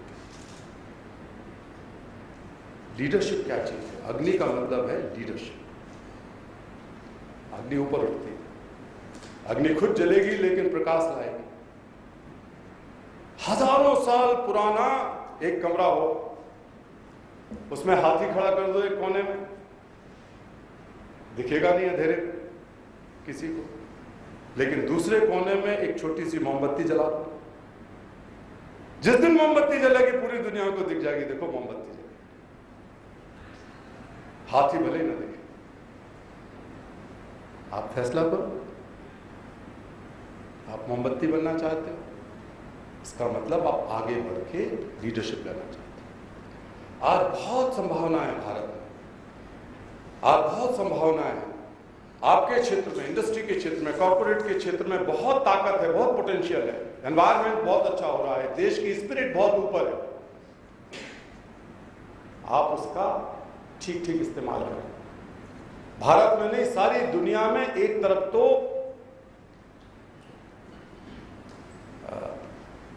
समस्याएं हैं, लेकिन दूसरी तरफ कुछ अच्छी चीजें भी निकल रही हैं। देखिए, आज से 20 साल पहले, आज से 20 साल पहले जितने बच्चे बाल मजदूरी करते थे उनकी संख्या सरकार के आंकड़ों के हिसाब से, संयुक्त राष्ट्र के हिसाब से करीब 26 करोड़ थी। 26 करोड़ थी, 260 मिलियन। वो आज घट के रह गई है 168 मिलियन, करीब 17 करोड़। 18-20 साल में 18-20 साल में जो बच्चे स्कूलों से बाहर थे उनकी संख्या 13 करोड़ से घटकर 6 करोड़ रह गई। जितने बच्चे 5 साल की उम्र में, 5 साल की उम्र पूरा करने से पहले मृत्यु हो जाती थी, जिनके इन्फेंट मॉर्टेलिटी जिसे कहते हैं, उनकी संख्या घट के आधी हो गई। तो दुनिया ने तरक्की करी, थोड़ी कम करी, लेकिन करी, और ज्यादा होनी चाहिए। लेकिन 3 बड़ी चीजें हो रही हैं संसार। पहली चीज हो रही है कि जो कॉर्पोरेट जगत है उसकी स्पेस बढ़ती जा रही है, उसकी पावर, उसकी स्ट्रेंथ बढ़ती जा रही है, उसका रोल एंड रिस्पॉन्सिबिलिटी बढ़ते जा रही है, जो पहले कभी नहीं थे। 20 साल पहले बहुत नॉमिनल थे। जो सिविल सोसाइटी है, गैर सरकारी संगठन है, उनकी ताकत, उनकी स्पेस बढ़ रही है संसार। और जो यंग पीपुल है, युवा ताकत है, उसकी आवाज ज्यादा सुनी जा रही है और सारी दुनिया के इदारे और संगठन उसको समझ रहे हैं। कोई यूथ डिविडेंड के रूप में समझ रहा है, कोई अनएम्प्लॉयड यूथ को रिजॉल्व करने की कोशिश कर रहा है, कोई यूथ रिजेंटमेंट देख के ये पूरा जो अरब स्प्रिंग हुआ उसके ऊपर समाजशास्त्री अध्ययन हो रहे हैं। तो युवा शक्ति, कॉर्पोरेट शक्ति और गैर सरकारी प्रयासों की शक्ति लगातार बढ़ रही है और बढ़ रही है, और उसी तेजी से इनकी जिम्मेवारी भी बढ़ रही है। आपकी जिम्मेवारी ज्यादा है ये सुनिश्चित करने में कि आप अपने माध्यम से इस ज्ञान और सूचना के युग में करुणा का वैश्वीकरण कैसे करें और डेमोक्रेटाइजेशन ऑफ नॉलेज कैसे करें, ये आप कर सकते हैं। मैं काफी वक्त ले चुका हूं आपका, लेकिन ये सब चीजें संभव है। जहां लोगों ने प्रयास किए वहां संभव हुआ।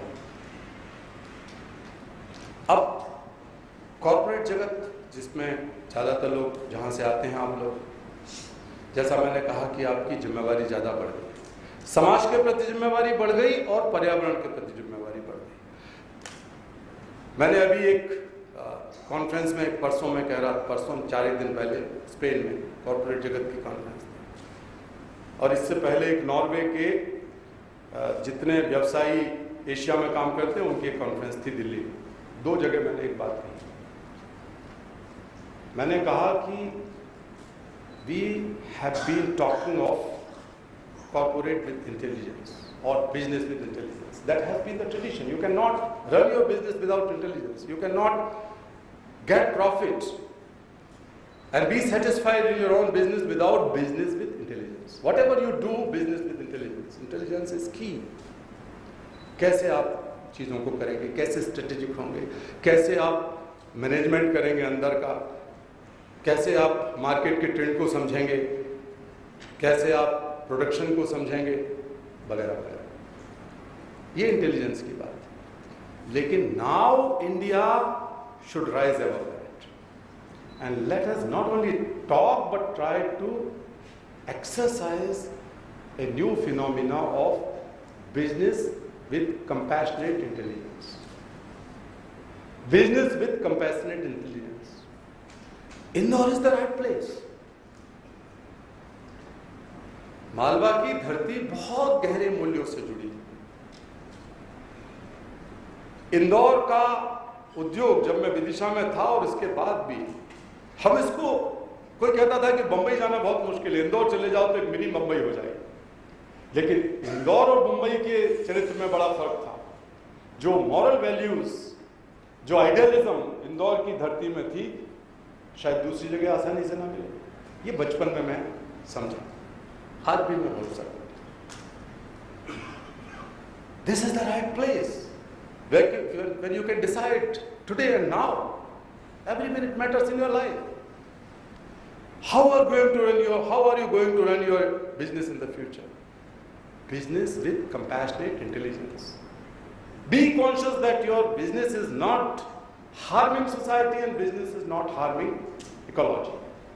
That becomes the business with compassion and intelligence. करके देखिए, बच्चों से शुरू करिए। Let us begin with the children. मैं आपकी मदद करने तैयार हूं। दूर क्यों जा रहे हो? आपके घर के आदमी को नोबेल प्राइज भी मिल चुका है और थोड़ा बहुत अनुभव भी है। मैं यहाँ आया हूँ तो ये आपसे बात मैंने अभी भी की थोड़ी देर पहले आपके डायरेक्टर्स की मीटिंग में, कि हम लोग नए सिरे से सोचें कि केवल चैरिटी नहीं बल्कि बिजनेस के यंगस्टर्स को, यूथ यहाँ बैठे, आपके अपने बच्चे हैं, आपके अपने पोते भी हो गए, कुछ लोग जो बिजनेस में एंट्री कर रहे हैं, कॉर्पोरेट जगत में एंट्री कर रहे हैं, उनको कैसे हम लोग और कंपैशनेट बनाएं, उनको कैसे और उनके आइडियलिज्म को सोशल प्रॉफिट में, सोशल गुड में, पब्लिक गुड में कन्वर्ट करें, ये हम सब सोच सकते हैं बैठकर। इस पर अभी आज वक्त नहीं है हमारे पास, लेकिन इसको प्रक्रिया को चलाया जाए। लेकिन बुनियाद में यही है कि भारत का हर बच्चा पढ़ा लिखा,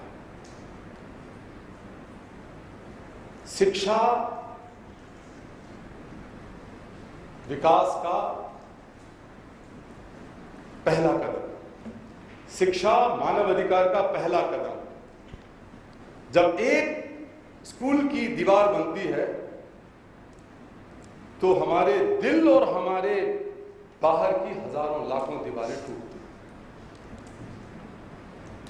जब एक कलम बनती है और किसी बच्चे के हाथ में वो कलम आती है तो कलम से निकली स्याही की बूंद हजारों हजारों बंदूकों की ताकत को कमजोर कर देती है।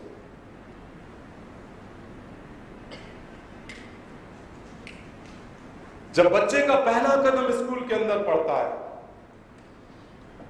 तो पूरे समाज, पूरे देश के अंदर अवसरों के दरवाजे, लाखों लाखों दरवाजे खुल जाते हैं।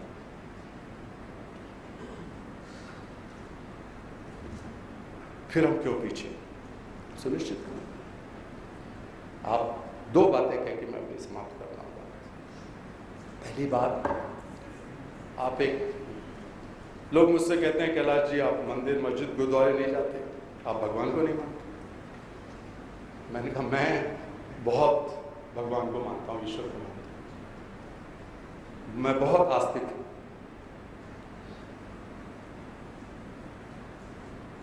और मैं किसी राजनीतिक विचारधारा से प्रेरित नहीं, पढ़ता लिखता सब चीज़ हूँ। मैं कुछ एकेडमिक भी नहीं हूँ, मैं, हमारे बैठे हैं एकेडमिक लोग यहाँ पर। But what is my drive in the people think it's not the political drive, it is only and only spirituality. एक अध्यात्म मेरी प्रेरणा है और मेरे अध्यात्म को मैं सब में देखता हूँ। जिस वक्त भी मैं एक बच्चे को आज़ाद कराता हूँ, मैं आपसे सच कह रहा हूँ, घर में कह रहा हूँ, एक बच्चा जो भूल चुका है कि उसकी माँ की गोद में कभी पहुँचेगा वापस, एक बेटी जो भूल चुकी है कि कभी अपने बाप से चिपट के वो रोएगी, एक माँ जो भूल चुकी है कि कभी अपने बेटे को दोबारा से सीने से चिपटाएगी, अपनी गोद में बैठाएगी। जब मैं उस बच्चे को आज़ाद करा के उस माँ की गोद में पहुंचाता हूँ, तो उस बच्चे के चेहरे पर जब आज़ादी की पहली मुस्कान झलकती है, तो मुझे लगता है कि ये परमात्मा के दर्शन हैं। जब उसकी माँ की आंखों से मानवता में विश्वास के प्रति आंसू झलकते हैं, पहली बार अपने बच्चे को गोद में लेके 5 साल, 7 साल, 10 साल, तो उन आंसुओं में मुझे परमात्मा नजर आता है। और इससे आसान तरीका परमात्मा को खोजने का क्या है? मुझे पता नहीं कि कितने धर्मगुरु जो दिखते हैं टेलीविजन पे, उन्होंने परमात्मा को देखा हो, जरूर देखा होगा। कितने लोग मंदिर, मस्जिद, गिरजाघर, गुरुद्वारे जाते हैं, उन्होंने परमात्मा को देखा होगा, जरूर कुछ ना कुछ एहसास किया होगा। मैं उनका बहुत आदर करता हूँ, लेकिन मैंने एक आसान तरीका खोज लिया परमात्मा। आप कोशिश कीजिए, एक अपरिचित बच्चे को एक सप्ताह में मुस्कुरा दीजिए, जिसको आप जानते नहीं। अब निकल जाइए शनिवार इतवार को कभी किसी मोहल्ले में, किसी झुग्गी बस्ती में बैठ जाइए, अपना खाना ले जाइए, अपने बच्चे को भी ले जाइए वहीं, और साथ में बैठ के पिकनिक मनाइए। हर सप्ताह एक बार।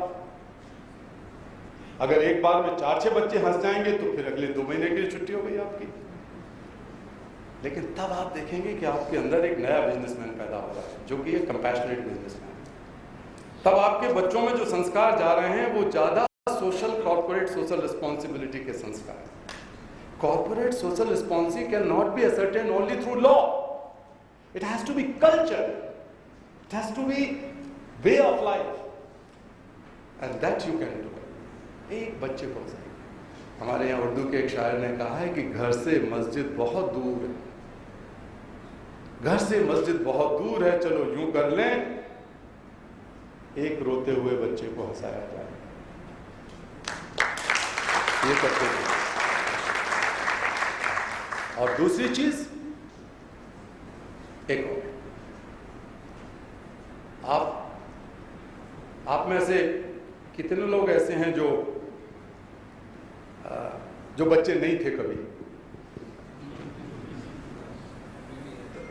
कोई?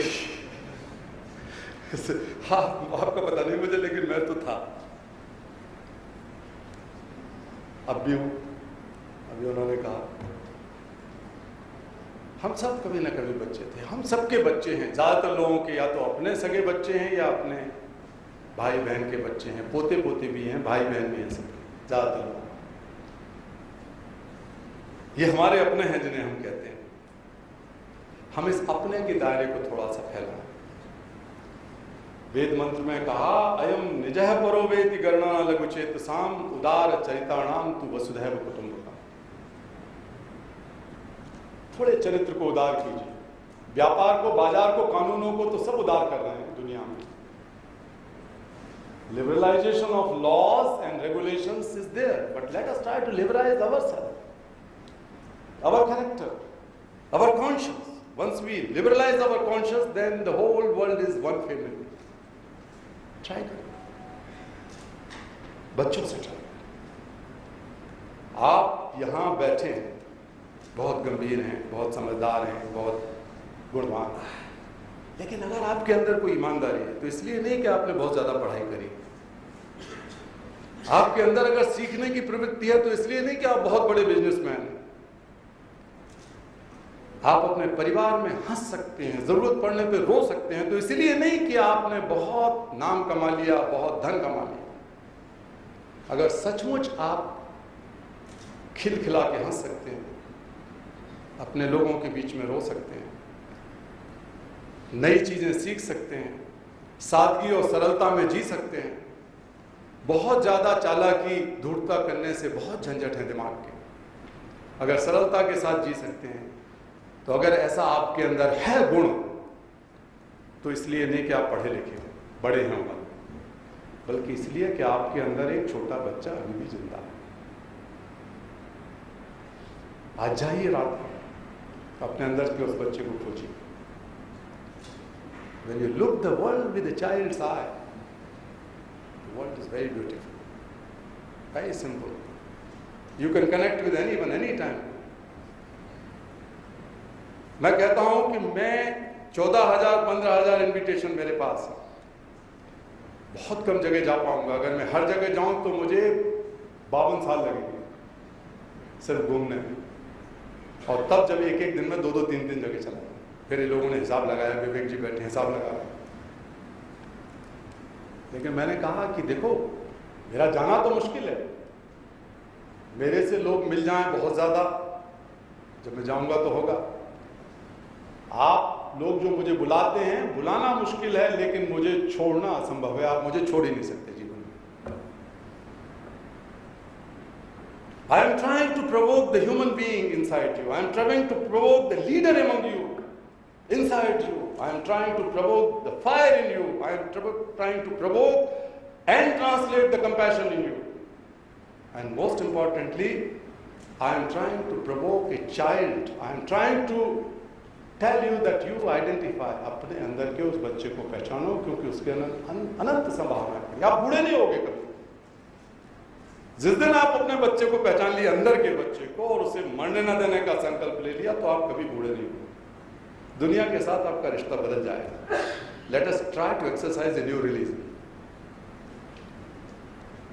अपने अंदर के बच्चे को जगाने का धर्म पैदा करिए, तो एक नई दुनिया बनाएंगे हम लोग।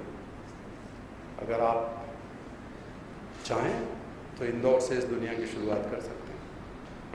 आप सब लोग मिलकर फैसला करें कि जो सारा CSR का और ये सब टेक्निकल चीज़ें हैं, इसको एक नए सिरे से, इनोवेटिव तरीके से कैलाश सत्यार्थी और आप लोग मिलकर कैसे करेंगे। ये मैं मुंबई में भी करूंगा, ये मैं लंदन में भी करूंगा, मैं न्यूयॉर्क जा रहा हूँ अगले महीने, इसी तरह की और बड़ी तरह की मीटिंग मैं बुला रहे हैं लोग मुझे। स्पेन में, जैसे मैंने कहा अभी था, नॉर्वे के बिजनेसमैन के साथ था, वो सब करेंगे। लेकिन ये काम मुझे विदिशा से करना चाहिए। विदिशा वो जगह नहीं है, मालवा में सिर्फ इंदौर वो जगह। आप लोग तैयार हैं उसके लिए? तो बताइए, तैयार हैं क्या? नहीं है? ताली बजाने से थोड़ी होगा। ये तो आपका मेरे प्रति प्रेम है कि आप कह रहे हैं, लेकिन सचमुच आपको करना। Let us create a new model in Indore, जो सारी दुनिया देख सके। मैं तो बहुत खुश हूं कि, और जितना मैंने जाना IMA के बारे में, उतना ही ज्यादा मुझे उत्साह मिला कि आप न केवल your outlook is globalized outlook, you try to connect with the rest of the world and the new trends which are occurring in the world in business and leadership in every walk of life. ये अभी film में देखी मैं। तो दुनिया से connect होने के लिए नोबेल प्राइज विनर से अच्छा कौन है आपके लिए? मुझे कहा किसी ने अभी कि सारी दुनिया में 200 से ज्यादा प्रेसिडेंट्स और प्राइम मिनिस्टर्स हैं आजकल, 230, 15, 25, 30, लेकिन 35 से कम नोबेल पीस लॉरिएट जिंदा है संसार में, और 35 में से 20 काफी बूढ़े हो गए, अब रह गए हैं 15। 15 में से एक आपके साथ खड़ा है।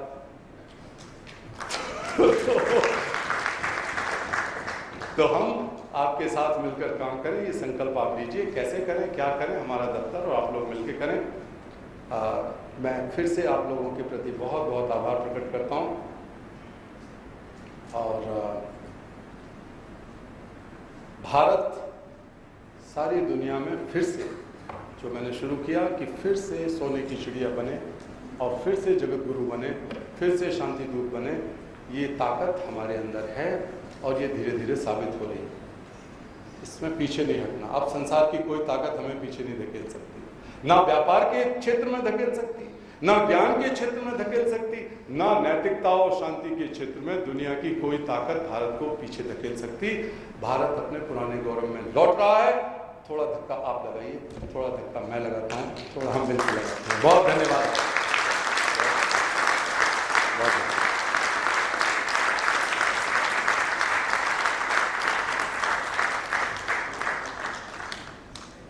धन्यवाद कैलाश जी। आपकी कुछ बातें सुई की तरह चुभती है, कुछ बातें अंतस को झकझोरती है, पर आशा की कुछ किरण सोचने के नए आयाम भी देती है। निसंदेह कुछ ऐसी भावनाएं प्रश्न के रूप में आपके मन में भी उद्वेलित हो रही होंगी। The house is open for question and answer. We have 10 minutes for question and answer. जिस किसी को भी क्वेश्चन पूछना हो कृपया अपना सीधा हाथ उठा लें.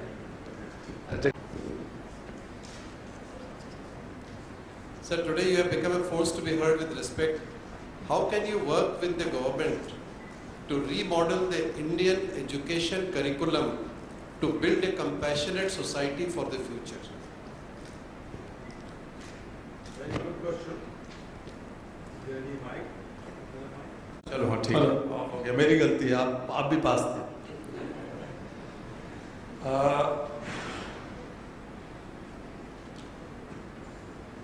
The world is facing several problems in education, so is India.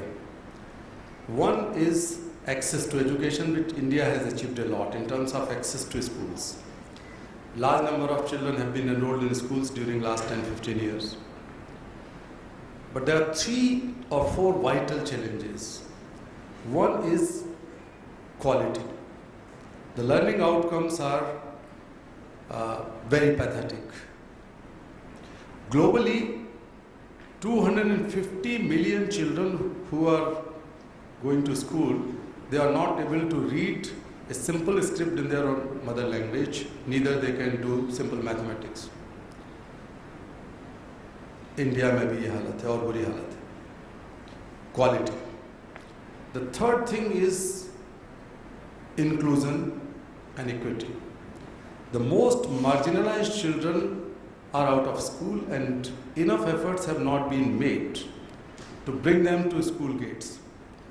The children who were poor, the children who were not in schools but easy to approach, they were brought to schools now. But the children who are what we call hard to reach, like those who are working in mines and factories, those who are enslaved as child prostitutes or young girls who are married, young brides, they are hard to approach. This is the third thing.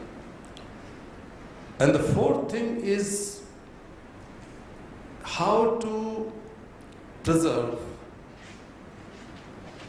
and advance ethics and morality in education. More sense of social responsibility among children. Harmony, listening, reasoning and so on. तो वो एक जुड़ा सवाल है. And another major thing which the world is facing is, including India, is the sense of global citizenship. Not only sense but the value of global citizenship which will connect with the world through compassion. यहाँ से मैं कल भोपाल जा रहा हूँ और 2 दिन भोपाल रहने के बाद, 1.5 दिन भोपाल रहने के बाद I am going to Korea.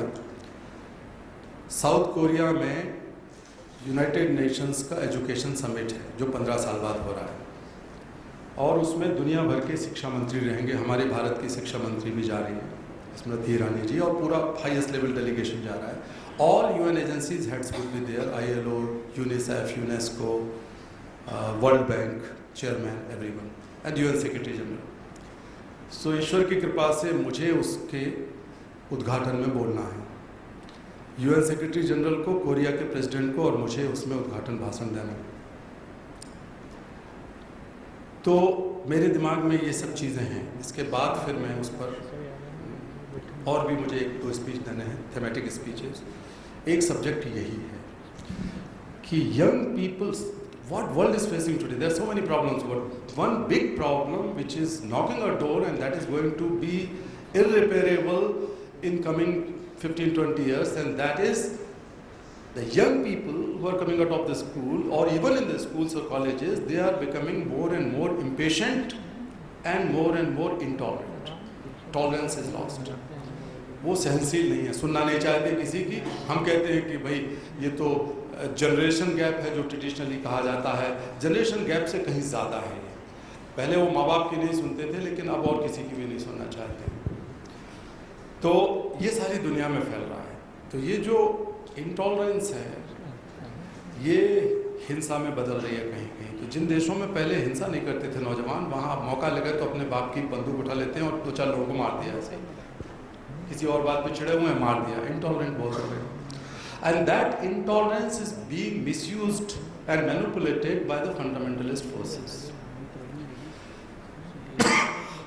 तो जो कुछ हुआ मिस्र में और जगह जगह पर सीरिया, तो उसको लोग कहते थे पहले अरब स्प्रिंग है, because that is leading towards better society and better democracy, more inclusive and better democracy. ये हो रहा था। हमारे यहाँ भी लाखों लोग, जरा सा एक आंदोलन खड़ा हुआ, पीछे लग गए, सरकार बदल गई दिल्ली की, वगैरह वगैरह। ये नौजवान लोगों की ताकत थी। तो ये सब हो रहा है। लेकिन अब हमारे सामने बड़ी चुनौती ये है, भारत के और दुनिया के सामने, कि हम पूरी शिक्षा की in the entire education system, it's not only just curriculum, but the way we are teaching our children, the way we are training our teachers, the way the teachers are being inculcated and used to further train and educate children, इस सारे system में हम लोग कैसे एक sense of moral responsibility and social responsibility पैदा करें।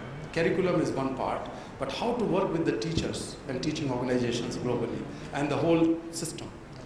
तो वो उस पर मैंने थोड़ी बात करी, प्रधानमंत्री जी से भी करी, और कई बार मेरी उनसे बातचीत होती रहती, मिला हूँ, और शिक्षा मंत्री से भी करी। बल्कि शिक्षा मंत्री ने कहा मुझे कई बार कि बैठकर इसमें आप हमारी मदद करें, हम इसको करना चाहते हैं, जो चीज़ें आप कह रहे हो सब वैल्यूबल हैं। मैं भी बहुत वक्त निकाल रहा हूँ, लेकिन और चीज़ों के बीच में थोड़ा थोड़ा समय निकालने की कोशिश कर रहा हूँ। लेकिन मैं इंडिया में भी और ग्लोबली इस मामले में और इस एजेंडा को पुश कर रहा हूँ कि टीचर्स के लेवल पर, स्कूल के एनवायरनमेंट के लेवल पर और कैरिकुलम पाठ्यक्रम के लेवल पर इन चीज़ों को कैसे जोड़ा जाए उसमें, ताकि जो भविष्य में बना सकें हम बनाएं। और अगर इसमें देर लगती है, क्योंकि हमें एक ख़तरा ये भी है कि धर्म के नाम पर जो शिक्षा दी जा रही है कई जगह पर, उसका बड़ा दुरुपयोग हो रहा है, नुकसान हो रहा है। उससे तो आप दूसरे धर्मों के प्रति या दूसरे समुदायों के प्रति घृणा पैदा कर रहे हैं, तो उससे भी बचना बहुत ज़रूरी है। वो एक चुनौती है बहुत बड़ी। तो हम लोग कैसे इसका तोड़ निकालें कि एजुकेशन साइंटिफिक भी हो, एजुकेशन ऐसा ना हो कि साइंटिफिक चीज़ें और रैशनल चीज़ों के बजाय हम ऐसी चीज़ें पढ़ाने लगें वैल्यू के नाम पर कि जो पुरातनपंथी बना दे हमें। तो ये बहुत ही एक शार्प एज है जिस पर हमको चलना है, और मैं विश्वास करता हूँ कि भारत की सरकार इन बातों को आगे लाएगी, और थोड़ी बहुत मदद मैं भी कर पाया जो भी करूँगा।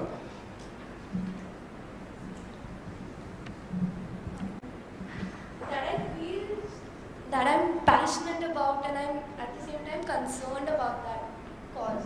How can I get started as a kid and make sure that it has an impact? So did you identify some cause so far or not yet? Yes, one is the water problem that lots of areas are suffering, not just in India but globally. And one was kind of reading like the novels and all.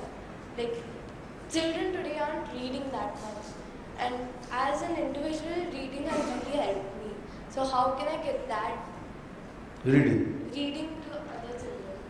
अच्छा, दोनों अच्छी चीज़ें।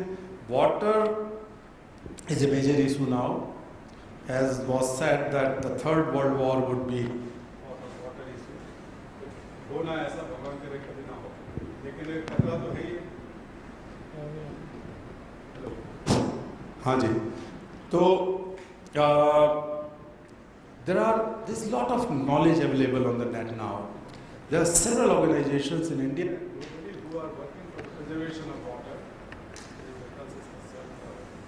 Hello. So you can gather that knowledge very easily, and it would not be too difficult to connect with them and then learn. We are not. So we are not going to invent.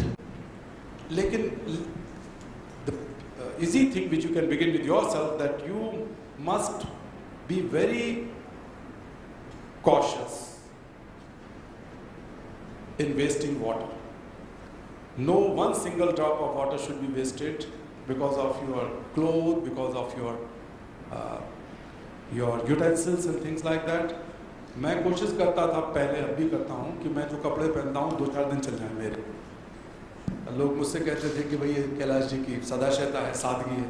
लेकिन वो साल की बात की कुछ नहीं है। मैं बहुत इस मामले में पर्टिकुलर हूँ कि जितना मैं कपड़े बार बार धोऊंगा उतना ही ज़्यादा पानी खराब होगा। तो कई बार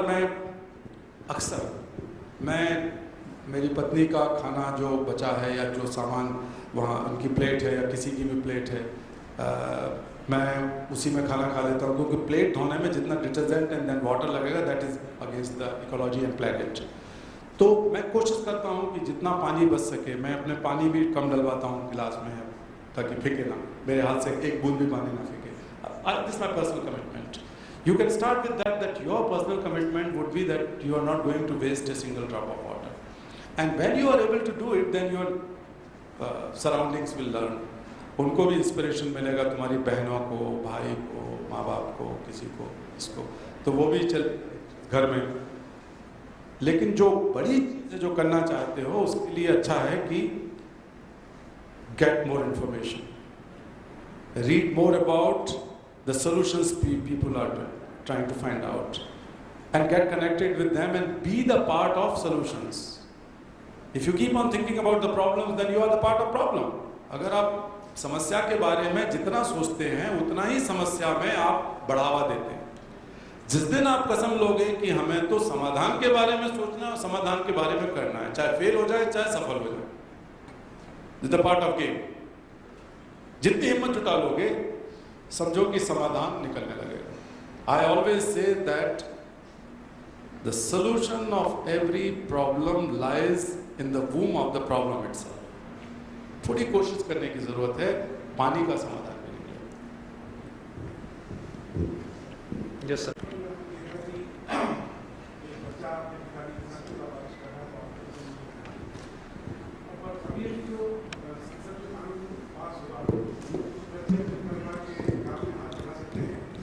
तो क्या ये उसी तरीके की बात नहीं, इसके पीछे ये दिया जा रहा है एक्सक्यूज कि हिंदुस्तान की सामाजिक व्यवस्था ऐसी है कि बच्चों को अपने परिवार के काम में हाथ बटाना पड़ेगा, तो इस पर आप न संसद में आया है, ये सिर्फ अखबार में आया है, संसद में नहीं आया।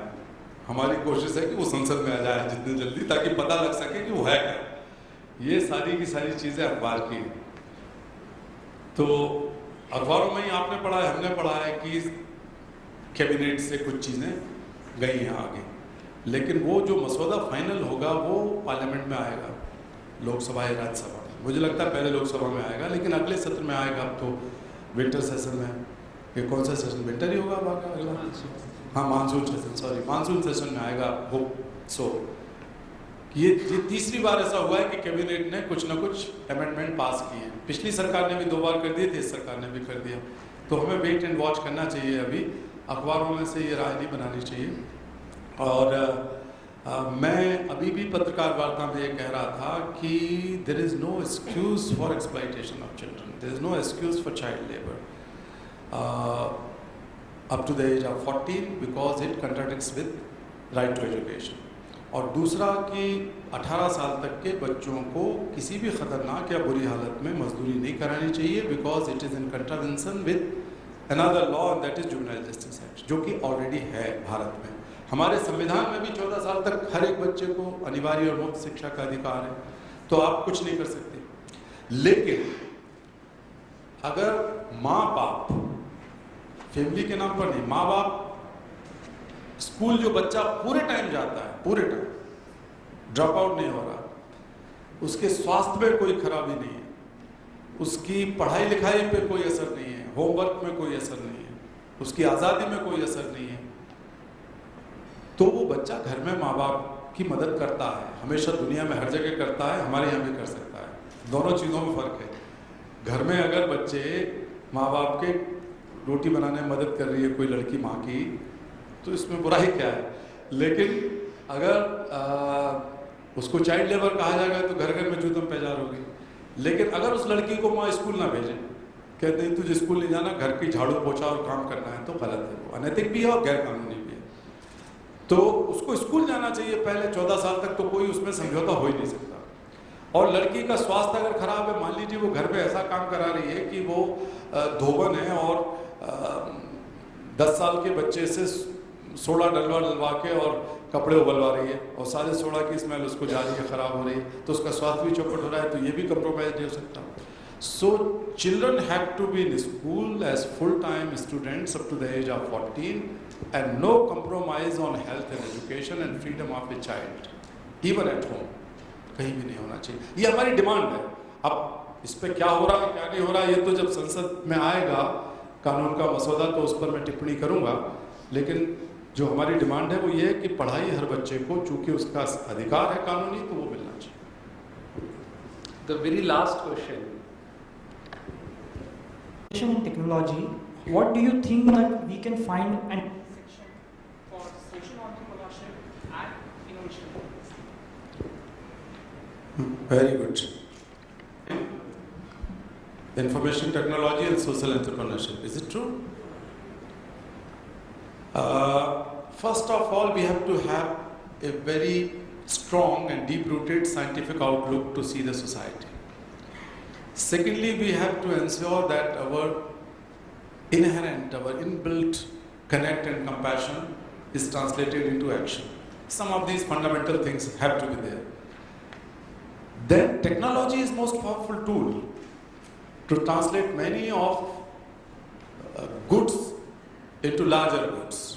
अच्छी अच्छी चीज़ें जो हो रही हैं उनको हम और बेहतर बना सकते हैं using science and technology. For example, social media is there. There are so many apps.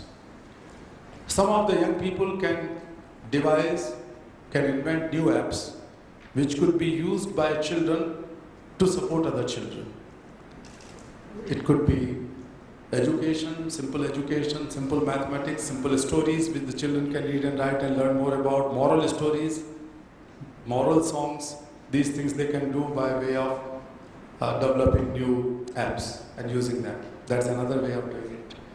तीसरी चीज़ ये है जो टेक्नोलॉजी में करने की ज़रूरत है. Today, India and many countries are entering into a very serious danger. They have already entered into a very serious danger. अभी थोड़े दिन पहले मैं और मेरी पत्नी एक भारत के बड़े नेता लाल कृष्ण अडवाणी जी के घर पे बैठे थे. तो उनकी बेटी है प्रतिभा अडवाणी, तो वो बड़ा उन्होंने हमारा आवभगत किया, सब कुछ किया. तो वो एक बात बता रही थी, कहानी बता रही थी, तो बहुत दुखी थे. अडवाणी जी खुद भी बहुत दुखी थे कि उनकी प्रतिभा की एक बहन, नहीं सॉरी, एक दोस्त के बेटे ने आत्महत्या कर ली. आत्महत्या कर ली, वो डिप्रेशन या कुछ उसे हो रहा था, डिप्रेशन की वजह से नहीं करी उसने, लेकिन he was a tech savvy person. He was trying to discover that what is the easiest way to do the suicide. तो उसने 50 तरह की चीज़ें ढूंढी इंटरनेट पे कि क्या तरीका है सुसाइड करने का, आसान तरीका, मज़ेदार तरीका, जिसमें मज़ा आए, आसान. उसने मज़े में सुसाइड कर लिया, बड़े लड़के ने.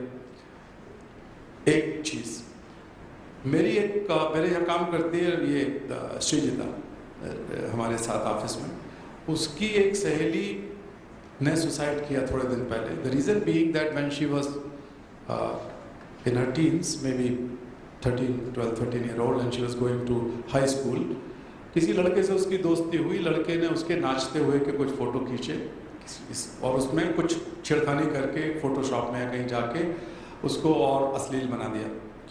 एंड देन दिस बॉय उसको दिखाया लड़की को, and then he has been sexually exploiting her for quite some time. और इसके बाद उसके भी फोटो बना लिया और कुछ छेड़खानी कर ली. एंड देन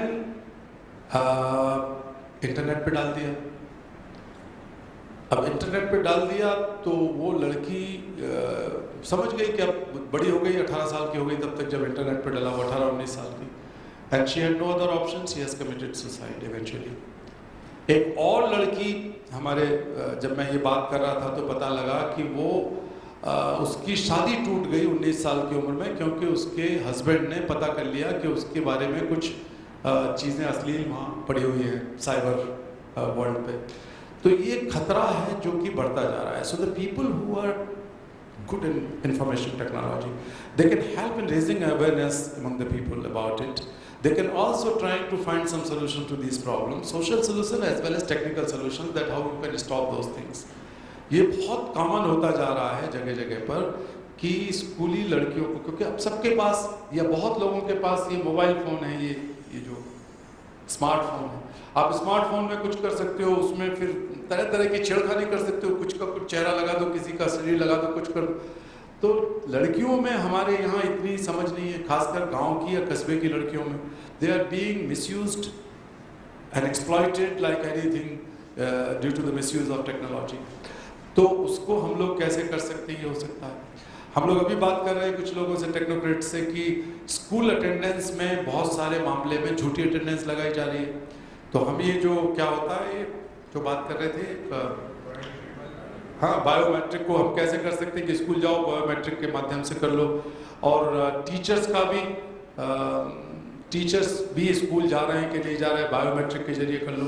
एक सिंपल ऐप्स के जरिए आप बता सकते हो कि स्कूल को कितना फंड और कितना डोनेशन मिला और कितना खर्च हुआ और काय में खर्च हुआ, कैसे कैसे हुआ। So you can help in building awareness and transparency and accountability and monitoring things through technology. So इस तरह की चीज़ें सोसाइटी को बदलेंगी। सो सोशल एंटरप्रेन्योरशिप बहुत मेजर है। Thank you ladies and gentleman. Indore management association में कॉरपोरेट सोशल रिस्पॉन्सिबिलिटी के अंतर्गत गतिविधियाँ निरंतर रूप से की जाती हैं। हम आज के इस प्रोग्राम का, आज के इस अवसर का भी हम उपयोग करना चाहेंगे गतिविधि करने में।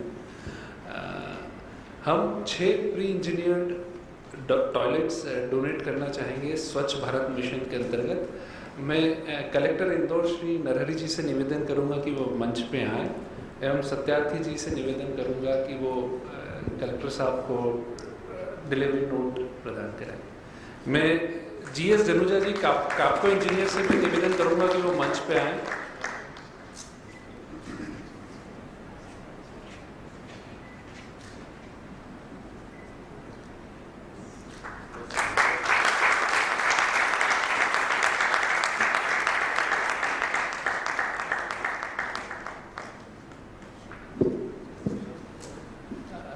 We are coming to the end of this wonderful program, and as a remembrance to this wonderful session, we would like to present a memento as a token of our gratitude.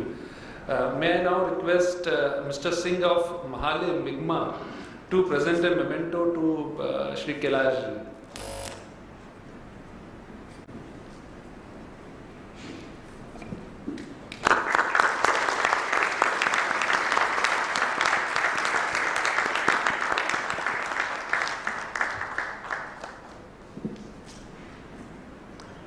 May I now request Ms. Chani Trivedi to propose vote of thanks.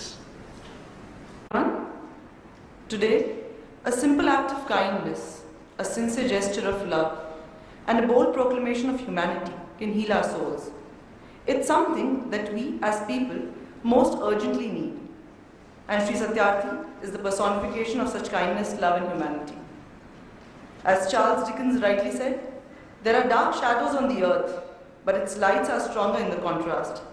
Sri Satyarthi is an ever-inspiring light against the dark impulses in our society. I, on behalf of Indore Management Association and the entire fraternity of management, extend my sincere thanks to Sri Kailash Satyarthi for sharing his visionary thoughts. Thank you, sir. We wish to hear more from you, and it would always be our pleasure to hear from you again in the near future. I also extend my thanks to all the members for their motivation, guidance, and support. Thank you for being with us today. It's been a great pleasure. I would now request all of you to please join us for dinner. Thank you so much. I understand that Mr. Satyarthi is also a good cook. So let's continue our deliberation on the delicacies of Indori food.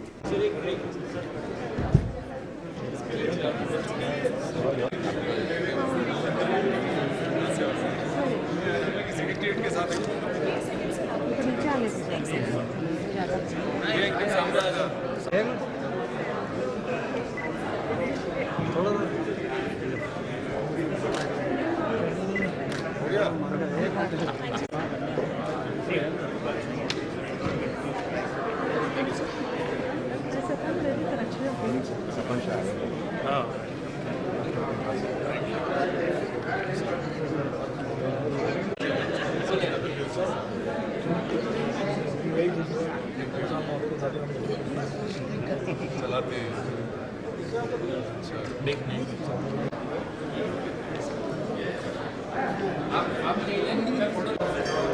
ये गलत हुआ है किसी के साथ judiciary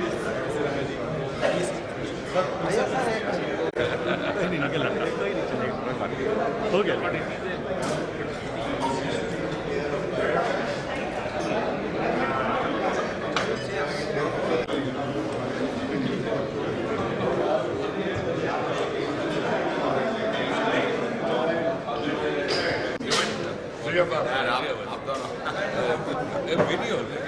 video. Once you're there.